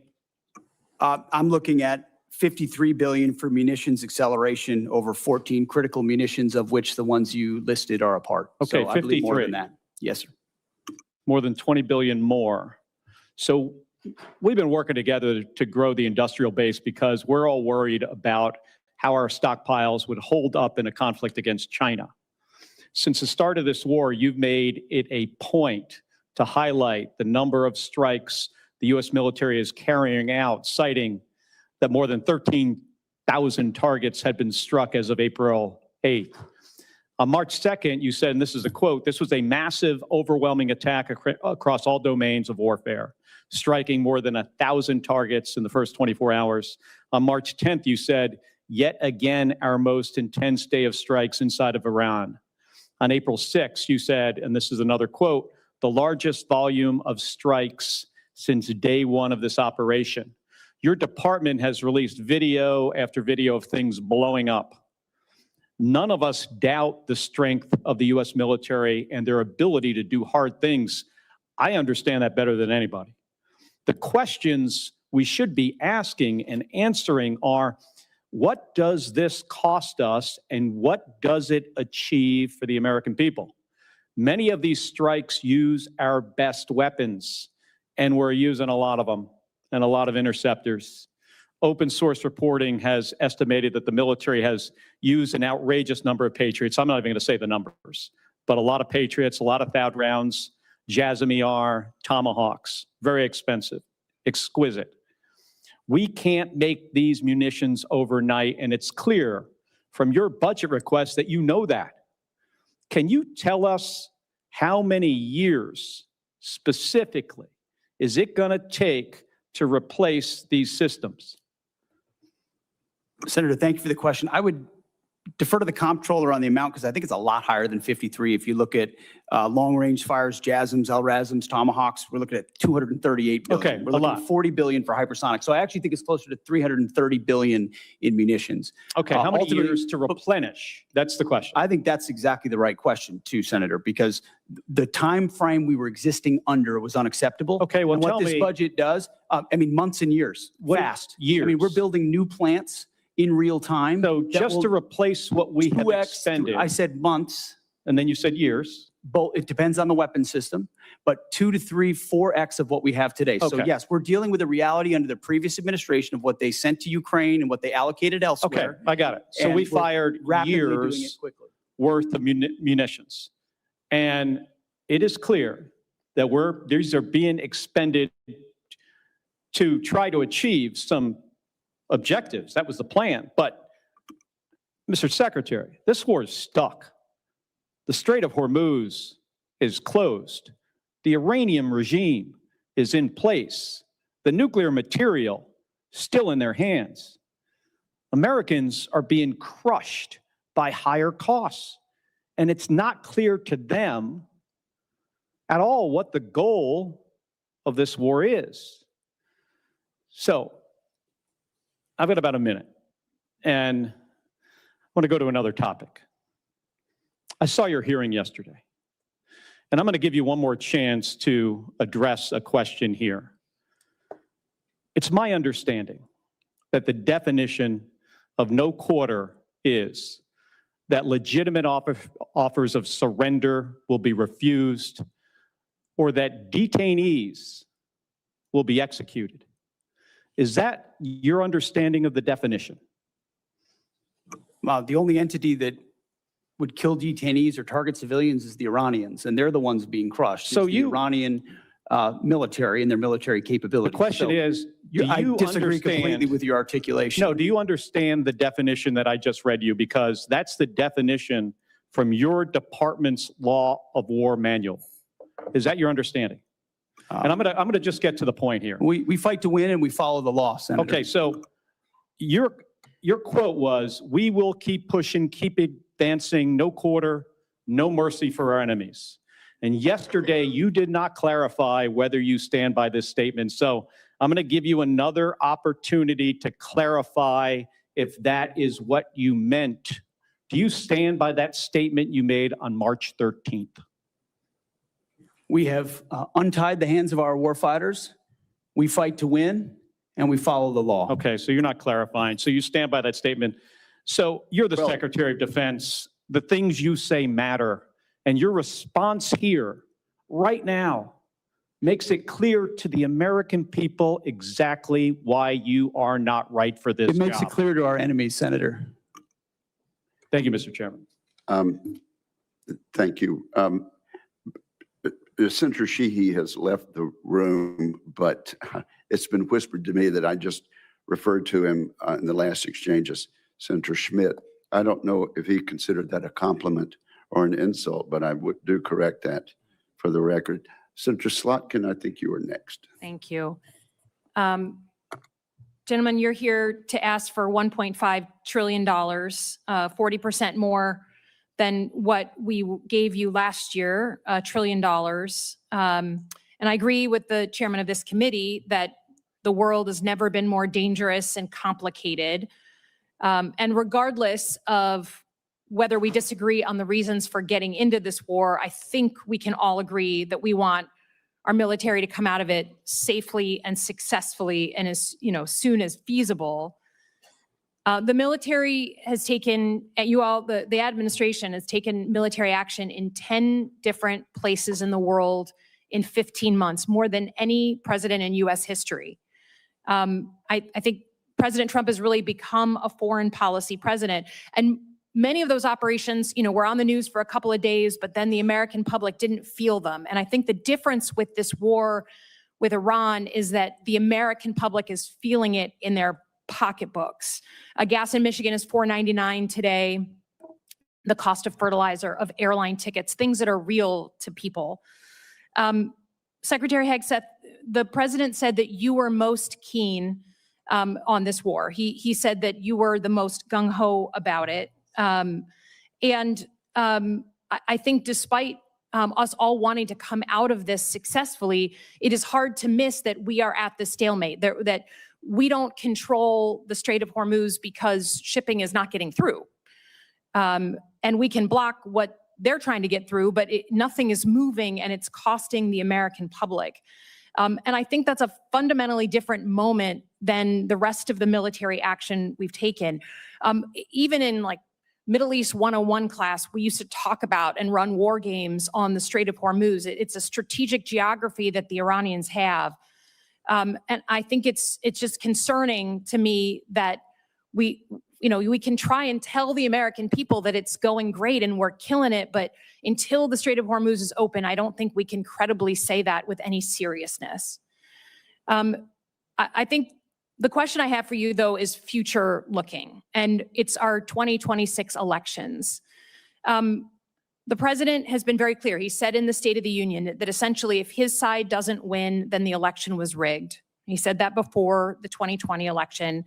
He's asked for voter rolls for 29 different states. He just asked for Detroit's votes or ballots. And we know that in 2020, he wrote an executive order that he didn't sign that said to the US military, to the Secretary of Defense, you should go and seize ballots and voting machines. A few months ago, he said that he regretted that he didn't sign that executive order. So the U.S. military has never been deployed. You incorrectly said yesterday that they were deployed during different elections. Governors deployed them under their authorities, but the federal government has never put the uniformed military at our polls during World War II, right after 9/11. We've never had to do that. So Secretary Hegseth, if the president, who regrets not signing that executive order to the then SecDef in 2020, asks you to seize ballots or voting machines in states during the 2026 election, will you stand up for the Constitution and say no, or will you salute and do his bidding? Senator, I didn't get a chance to answer the front part of your question, which, there was a lot of deferred maintenance under the Biden administration that needed to be addressed because the world was in chaos when President Trump was elected. Just address the election issue, please. Well, again, that's the most important thing. It's what's happening. It's yet another gotcha hypothetical, which is your specialty. It's not. We had an executive order under the Biden that your administration in predecessor had to 2024. hold. It's not a hypothetical. I refuse to accept. You give that answer all the time. You and I have done this dance before. Get over it, okay? In 2020, he's the president, your boss, the guy you're performing for right now, told the journalists this year that he wished he signed that executive order to your predecessor. And your predecessor said publicly, thank God, we didn't actually go forward with it. What are you going to do? You're the guy here in the seat. It's not hypothetical. Tell the American people, will you deploy the uniformed military to our polls to collect voter rolls or machines? Are you accusing me of performing? Because you're performing for cable news right now. But just Mr. answer the Secretary, question. we have. It's a hypothetical. By the way, in 2024, under the Biden administration, 15 states did deploy. Under troops to their polling governor's stations. authority, when their governors asked What for did Joe it. Biden say That's about that? fundamentally, I don't think anything, because he needed them for cybersecurity and for COVID. Trump did it too under Trump, but it was not the federal decision. It was those governors of the states under their authorities, okay? It's never been done in our history. Please stand up for the Constitution. Do not send uniformed military to our polls. Do you have a response to that portion of the question, Mr. Secretary? I've never been ordered to do anything illegal, and I won't. That Thank you goes for- without saying. Thank you for the answer. Senator Duckworth, you're now recognized. Thank you, Mr. Chairman. Despite his campaign promise of no new wars, President Trump has been obsessed with using the military any chance he gets, from deploying troops to American cities, to propping up Maduro's chosen #2 in Venezuela, to an endless war of boat strikes in the Caribbean Sea, and now in an illegal war with Iran, where hundreds of thousands of our troops are in harm's way every day with no exit strategy in sight. This administration hides bad policy behind the exceptional military operations and the valor of our uniformed personnel. I've long said Iran is a malign actor, but a responsible administration would have managed this short of conflict instead of starting a war of choice. There was no imminent threat to the United States or our troops. The military was not the most effective tool to get Iran to capitulate, as we're already seeing too clearly now. And using force has made Americans in the Middle East less safe while spiking costs for Americans here at home, all to the tune of 14 service members dead, hundreds wounded, billions of taxpayer dollars, and untold costs to our military readiness. This administration claims to be focused on the warfighter, but President Trump told us when he announced a war from his luxury resort that he expected service members to die. Now, sadly, it's clear how unserious Trump is about his role as the commander-in-chief. His war within Iran has already reminded us how important it is to prevent a war, how serious it is to ask the military to wage one under poor strategic direction, how destructive a wide-ranging war can be for Americans, for our service members, and how difficult it is to actually end one once you start it. The incompetence and casual disregard for our service members' professionalism and sacrifice is, in my opinion, a scandal. General Kane, can you tell us the status of the Iranian Revolutionary Guard Corps' Navy, the entity actively closing the strait? Senator, apologies, I was listening to you. I was just trying to write it down. No worries. They're mostly destroyed. CENTCOM continues to watch them. Not the Iranian Navy, No, the IRCG. yes, ma'am. The smaller, I won't get into any classified materials, but the smaller, fast, and smaller boats, Boston whaler size boats, there's still some out there. Yes, ma'am. So this administration and the Secretary of Defense has been boasting about sinking the ships of the Iranian Navy, but let's call this what it is. It's misdirection. They want us to focus on the impressive number of large Iranian ships underwater to distract from the fact that they had no plans for the second Navy that Iran owns that has always been a hard problem to address by military force. The IRCG Navy, not the Iranian Navy, has been Iran's tip of the spear at the Straits of Hormuz, seizing vessels and threatening to target U.S. assets. Iran has long invested in this second asymmetrical Navy, specifically to develop capabilities that would be difficult for conventional U.S. military forces to target. Iran's advantage was well known to anyone paying attention. I have no doubt that competent planners in the Pentagon raised their concerns about a quagmire in the strait to leadership. The question is why their leadership did not pay attention to this sound advice. Hubris is not strategy, and in war it costs lives. Even if the strait reopens, this administration has created a new, less safe world by initiating and then bungling this crisis and teaching Iran that it can charge $1 million a ship to transit the strait. It will take a long time for the global economy to bounce back to normal trade flows. And Iran has learned, again, that they can charge $1 million per ship, creating a new funding line for their malicious activity against Americans for years to come. And in the Indo-Pacific, I don't doubt that if the worst day comes, our military will step up to challenge and defend Americans and our interests with military force. But will they be asked to lay down their lives unnecessarily just because the White House was unready and incapable of preventing a crisis boiling over into a war in the Indo-Pacific? General Kane, do you agree that the military would benefit from significant intra-agency planning by the Department of Defense on actions short of war that can be taken if a crisis occurs? Ma'am, I appreciate that question, you highlighting the importance of that. And we have really great relationships now on the joint staff with the interagency. I think our relationship in particular, I'll just pick CIA, I think it's the best it's ever been. We're really working hard to find the best of Title 10 capabilities plus the best of Title 50 to ensure that we deliver really entrepreneurial options for our national policymakers to do what you're talking about, Senator. All right. But I am concerned because during the recent NDS hearing, I laid out the very real ways that a crisis in just one of the dozens of flashpoints in the Indo-Pacific could be devastating for our service members, Americans, and our American economy. But since then, this administration has only further diminished DoD's ability to prepare for these crises. In fact, as many as 1/3 of the assets in the Middle East are originally meant to be in the Indo-Pacific. This war of choice is draining our military resources. We need leaders who do everything they can to ensure warfighters only fight when they have to, not because of one man's whims and a lack of bravery among the yes men he surrounds himself with. I thank you for your service, General, and I continue to look forward to working with you. Thank you, Senator Duckworth. Senator Rosen. Thank you, Mr. Chairman. Thank you, Ranking Member Reed. Thank you, General, for your service. Before I begin my questions for Secretary Hegseth, I have one brief important question for General Kane. General, as you've acknowledged at your confirmation hearing, service members who served at locations which another U.S. government agency deems contaminated, like the Nevada Test and Training Range, should have the same presumption of radiation exposure as DOE employees who served alongside them. But we also must ensure that DOD provides the VA with the records proving that these individuals served there.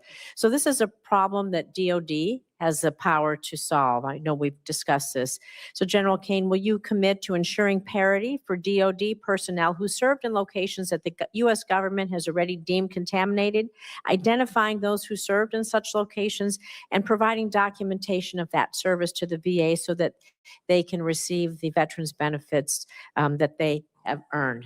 You bet, ma'am. And I'm, since our last time together on this, we've continued to chip away at removing or figuring out how to get past that one particular blocking in that record so that that data flows normally. And I'm committed to trying to solve that for those leaders and teammates who are out there at that site. Thank you. We'll look forward to continue to work with you on that. So Secretary Hegseth, I want to talk a little bit about AI, because of course our service members deserve every advantage we can give them. So I just want you to help me understand this. In February, on the eve of Operation Epic Fury, you publicly designated Anthropic as a supply chain risk. However, this week it's been reported that the White House is now helping agencies get around this decision to access Anthropic's technology. So the administration cannot credibly make both claims simultaneously. So before I ask you about the inconsistency, I just want you to reconfirm what it is you plan to use this technology for. It's been publicly reported that the decision to label Anthropic a national security risk was influenced by your personal and very public contract dispute with Anthropic when the company said that its technology could not be used for fully autonomous weapons targeting or mass surveillance of Americans. So following up on your response to Senator Rounds earlier, can you confirm whether or not there will always be a human in the loop when AI is used for lethal targeting decisions? Well, first of all, on Anthropic, they would not agree to our terms of service. That would be like Boeing giving us airplanes and telling us who we can shoot at. This is not, So this they is were- not just about Anthropic, though. This I is just want about, to be clear. And also, And that's Anthropic fine. is run by an ideological lunatic who so shouldn't have but that's not my sole question. My question is AI writ decision-making over large. what we do. Writ large. We follow the law, Should Senator. AI, will you confirm, you said this to Senator Rounds earlier, so I'm just asking for you to We recommit. follow the law, but we don't have to sign a different terms of agreement with That's not, with this Anthropic. is not the question. This is not about Anthropic. This is just an example. I want you to confirm that whether or not there will always be a human in the loop when AI is used in a kill chain for lethal targeting decisions. Will there always be a human in a loop, or will AI make the decision? You said this to, what, We follow the law and humans make decisions. so you will confirm what you said to Senator Rounds, that a human will always be in the loop when AI is used. Which is why that's you part just of our said terms this. of service anyway. You know, It's how we operate. all I want to say is this. There is a DOD directive, 3000.09, which mandates that autonomous and semi-autonomous weapon systems be designed to allow commanders and operators to exercise appropriate levels of human judgment over use of force. That is in the DOD. That's why we follow directive. the law, Senator. So the answer is yes, Mr. Secretary. The answer is we follow the law. Absolutely. I think this is more important than following the law. I think that people want to know that AI isn't going to make lethal decisions, and it is critically AI important. is not making lethal decisions. That's what we want to hear. We're going to follow on that one. I have just a few seconds left, but you keep doubling down on this phrase, Mr. Secretary. You compare journalists, you compare us, you compare so many to Pharisees. Pharisees. It's a problematic and historically weaponized term that casts Jewish communities as hypocritical or morally corrupt. You doubled down again and said it. Words matter. Words matter. What you choose to say, how we choose to say it, How do you justify using this language as Secretary of Defense? Words matter. It's a historically hurtful term. Why do you continue to use it? And what actions are you taking to prevent rhetoric like this from permeating throughout the department that is going to target specific groups or individuals of people based on their religion? Senator, I feel like it's a pretty accurate term for folks who don't see the plank in their own eye and always want to see what's wrong with an operation as opposed to the historic success of preventing Iran from getting a nuclear weapon. So I stand by it. You stand by calling people Pharisees. Sir, I cannot stand for that. That is wrong. It is not respectful to people. And I expect anyone who is in leadership in our country to be respectful and use respectful terms and not be an anti-Semite. Thank you, Senator Rosen. The chair and the ranking member have no second round questions. I'm told by Senator Kelly that he would like to ask a second question. Yeah, Mr. Secretary, so $1.5 trillion, 1.5 is a very round number. You know, if you're putting together a budget, you'd come up with, these are the problems we're trying to solve. This is the capability we need. These are the systems we have to buy. And at the end of the day, it would spit out a number, and it's probably not 1.5 trillion. So to me, it feels like that number was just kind of pulled out of thin air. I took a look recently, and it seems that the defense budget of the rest of the world, I'm talking China, Russia, India, every Asian country, every European country, South America, everybody else is in the neighborhood, it looked like 1.7 to 1.8. So your request is approaching all defense spending from everybody else with the exception of us. That is a huge amount of money. You know, when I got here, you know, just 5 years ago, it was almost half of that. Through budget reconciliation, you've received a bunch of money to buy things, of some of the weapon systems, you know, to resupply what we need. I'm just trying to understand, you know, like, where is all this money going to go? And if you figured out ahead of time, what do you want to spend this on? And by the way, there are systems the president wants. You know, he saw last summer how effective Iron Dome and David's Sling were. And because of that, the president decided we're going to build our own version. We're going to call it Golden Dome because the president likes the color gold. We've seen that, see it in the Oval Office. We're going to call it Golden Dome, and it might cost somewhere between $500 billion and $1 trillion.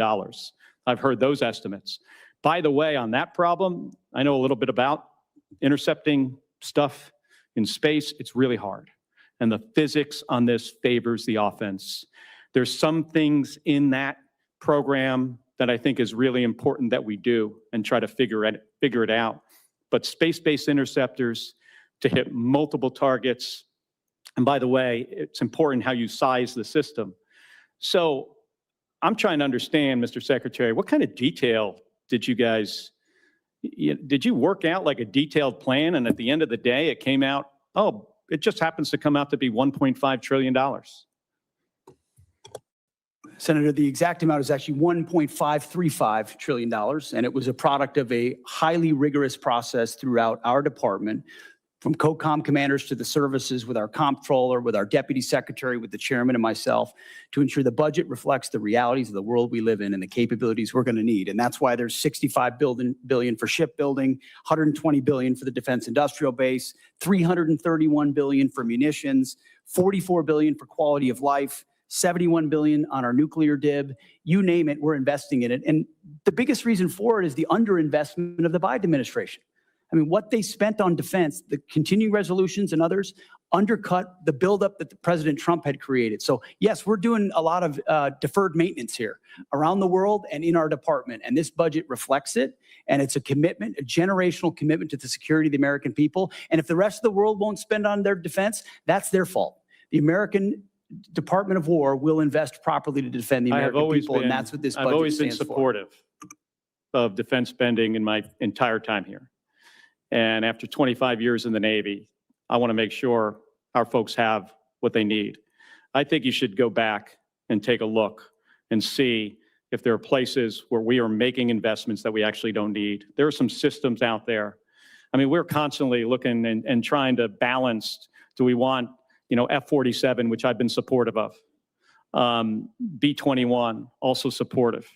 And then we want to make all these other investments in really inexpensive, low-cost munitions, because we suddenly realize that the expensive stuff, even through B-21, we can't really maybe not get close enough. But the whole idea behind B-21 and F-47 is we can penetrate further into the A2AD bubble. So there's some conflict there. So I'm just encouraging you to go back and see, if there are some systems where we can bring that number, the overall number down. Because as I look at what the department is trying to field, some of this stuff, in my judgment, and, I know others might have another opinion, some of this stuff we either don't need or it's not going to work. Thank you, Mr. Chairman. Senator Kelly, your time has expired. Let me just say, you have a great deal of expertise in the area of space, and we do look forward to your contribution as we mark up further legislation. Senator Blumenthal, I understand you have a follow-up question. Yes. First of all, I want to thank you, Mr. Secretary, for your support for the Major Richard Starr Act, which I think is tremendously significant. I'm committed to getting it done as soon as possible, at least before Veterans Day, and I look forward to your help in accomplishing that goal, but I want to thank you for your support. I'm sure the veterans of America are grateful for the prospective victory there. I've talked to many of the combatant commanders about lessons learned from Ukraine. And I think that there is unanimity on the point that there is a lot to be learned, not only about what the Russians are doing, but what other adversaries could do as well. General Kane, Chairman Kane, would you agree that there are lessons to be learned from Ukraine? You bet, Senator, and there's lessons learned from everywhere, and that's really the culture of our joint force right now, is to make sure that across the globe, anytime we're in contact with the enemy, we're going back and determining what we can learn from there. But a big one, if you'll allow me, a big one is mass and simultaneity, which is something the Secretary's taken a strong role in making sure that we're doing that through drone evaluations and things like that moving forward. Following up on a question that I asked earlier, my last question, the President said yesterday that his view is, after his conversation with Vladimir Putin, that Ukraine has been, quote, militarily defeated. In your professional judgment, has Ukraine been militarily defeated? Sir, I haven't seen the President's quote, but I'll go back to something I started with, and that's the importance of me maintaining trust with a variety of people. And a president will make a wide range of comments and considerations as the commander-in-chief. You don't have to go too much farther. I Thank you. understand the point that you're Yes, sir. making. Thank you. I sir. appreciate it, Senator. In my view, Ukraine has not only not been militarily defeated, but the point that I was trying to make in the last exchange with the Secretary, there's a false narrative based on my last visit to Ukraine, which was my 9th, my conversation not only with President Zelensky, but with our own military on the ground, as well as our intelligence community. In fact, Ukraine arguably is winning. There is this false narrative, Russia's winning. Putin wants that false narrative to be our official narrative. I'm not putting words in your mouth, and you don't have to respond. I understand your reasons for not responding, but the American people should know that the President of the United States is undermining our security because Ukraine is holding the line against Vladimir Putin, who will keep going against Moldova, which I also visited on my last trip, against our NATO allies. And we still have an obligation under Article 5 to come to their defense, just as they did after 9/11, as King Charles so eloquently reminded us. And my view is, and this observation is hardly novel, that China is watching what we're doing in Ukraine. Would you agree? So I'd agree that China's watching everywhere and carefully thinking about what their force posture and approach will be. And I think they're learning a variety of things, to include the tenacity and grit of the joint force around the things that we've been ordered to do over the last year. But if they see weakness in our response to Russia in Ukraine, that will affect the deterrence of their possibly moving against one of our allies or partners in the Far East. Let me finally ask Mr. Hurst, your estimate of $25 billion, would you share with us what that estimate is based on? Yeah, we can work to get you a product with the details if you'd like. And finally, Mr. Secretary, is there going to be a report on the bombing of the school in the first day or so of the war? I know you were asked about it yesterday. I'm wondering whether you have a more detailed response that you can share with us. As I've said, that's under investigation at 15-6. A general officer from outside the chain of command has been reviewing it, and it's still within the parameters of the investigation. Will there be a preliminary report in the next few weeks, or do you have a time estimate? I don't have a time estimate for you, but it will be, it's right now within the parameters of the length of time that normally these investigations take. I'm asking because in your final response to Senator Gillibrand, you said that great care is taken to avoid civilian casualties, and it would be profoundly significant if that report were made available in a timely way to show, in fact, the commitment to avoiding civilian casualties and learning lessons from the mistake made there. Thank you, Senator Blumenthal. This concludes today's hearing. I'd like to thank our witnesses for their testimony. For the information of members, questions for the record would be due to the committee within 2 business days of the conclusion of the hearing. We are adjourned.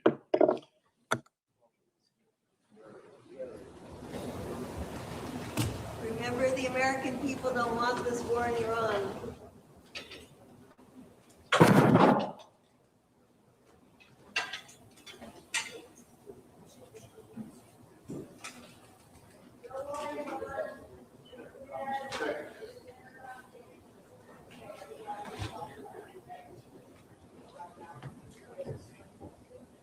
Mr. Secretary.